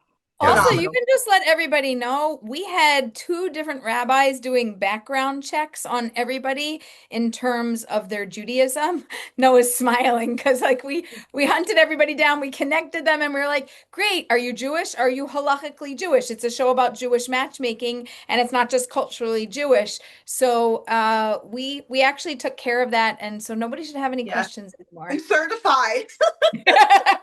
Anybody who is single and looking, yes, I'm Jewish. Let's make babies. All right, let's get to a few last people before anybody has to go, because I know there are people who do genuinely have to go, even with gigs. Noah? Obviously, great experience. Love the fact I'm still in touch with Cindy and shoot DMs back and forth here and there with Aleeza. I do have to say, it's time for all you Jews to come home. So come on, get your asses over to Israel. I promise you, the pond is pretty big here. And from 27, I managed to find somebody. I'm sure everybody else can as well. So just sometimes listen to Aleeza and her tips and tricks. It worked for me. So there we go. But above all, guys, get your Jewish asses over here. I think Noah's like, if I could find somebody, so can anybody. like a kal vachomer. Meanwhile, he's like an Italian model. Yeah, exactly. Literally. It's hard. But he was the typical party Tel Avivi guy. So if we could get his head on straight, we could get anybody's head on straight. We love you, Noah. Pamela had to run. She literally was going into another gig. But Ben? Noah, can I come crash at your place for a little while when I come over to Israel? Stay on over. You might have to share. We have a guest bedroom with this one, but oh, nice. No, so let me see. I had a great time on the show. I loved being a part of it. I would do it again in a heartbeat. Aleeza, I should have kept in better contact with you because I've been using my friends and my mom mostly as a sounding board for relationship related things. But having put being a part of the show on my social media platforms, it kind of helped me be more of an unapologetic Jew when it came to conflict related things. So that's helped guide, I guess, my identity online just a little bit more. Amen. But, yes. Oh, I said amen. Sorry, you said amen. Yeah. But yeah, no, it was a great experience. Thank you, Harmonie, for making it such a wonderful experience. And I'm glad to know all of you. I'm going to send you maybe Facebook or Instagram invitations to connect because I think I'm connected with some of you so far, but not everybody. But yeah, I appreciate the cohesiveness of this group now that we're having this reunion. and I'd like to keep it going. So if you see an invite on Instagram, it'll be me just on the other end saying hello. Well, I'm Let's making it connect. very easy for you to connect to everybody because I'm tagging you guys on all the different platforms that you've given me permission to tag you on. So it should be very Great. easy. And Harmony continues to basically be the poster child for eHarmony. She just needs to get a little eHarmony for herself. We've got Shaun. Hurting, don't worry. It was an unbelievable experience to go film the date and then just hear nothing for a year. It was in the mind, and then all of a sudden we got the picture and it was coming out.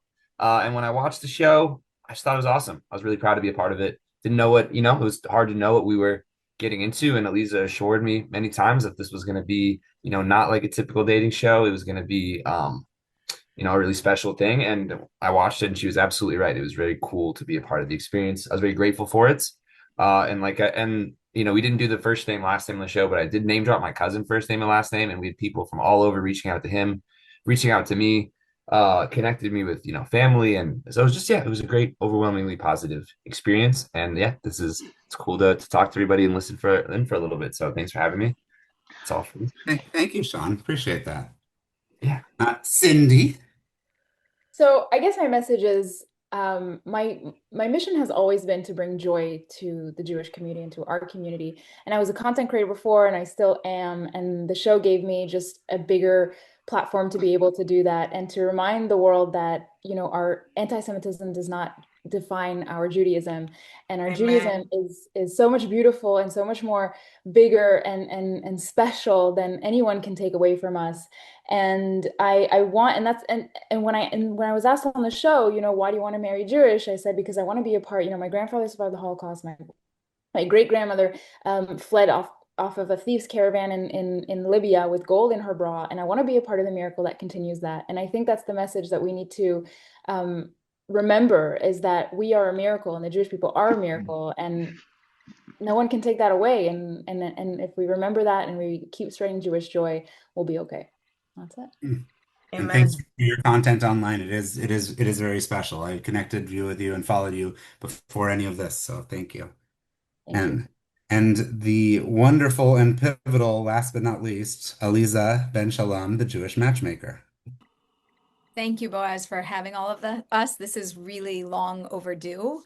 I have a special gratitude to every one of you who were on the show, who let your Jewish light shine forth, however it was, for whoever you authentically were and are. And I have tremendous gratitude that this was as beautiful as it was, but it could only have been that way because of you. So first of all, thank you to all of you. Thank you. Thank you. Thank you. A special thank you to the producers behind the show. There's many of them. Dean and Ronit, you saw. Jean was another one of our producers. And without having people that really have a vision for how to make a show, it could be anything. And I think we all put our necks on the line. Like, people said, what are you doing? And I said, well, I kind of made a deal with God. You're not supposed to make deals, but I made a deal. Like, I'll help to represent the Jewish people, and you have to make sure that it comes out beautifully. I'm not going to do something that's going to ruin my life, ruin my children's matchmaking potential, or the people that I'm working with, because I care so deeply about the Jewish people.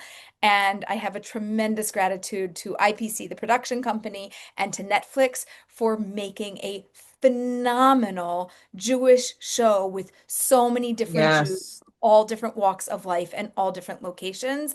And it really was not done before. So a tremendous thank you to Netflix. And the same way that I ended the show, which they called the last episode Amen, because they said to me, is there anything else you want to say? I said, yes, I always give a blessing. My name is Aleeza Bracha, joy and blessings. And my blessing is that anyone who has not found their match, please God, may they find their match this year. Anyone who has found their match, please God, may you make a match for somebody else this year.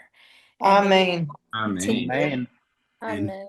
That's And may we beautiful. all continue to be successful in supporting and growing the Jewish people, who are a tremendous light unto the nations. Absolutely. Amen. Amen. I couldn't Amen. appreciate it more. This was as much fun, if not more, than I even knew it was going to be.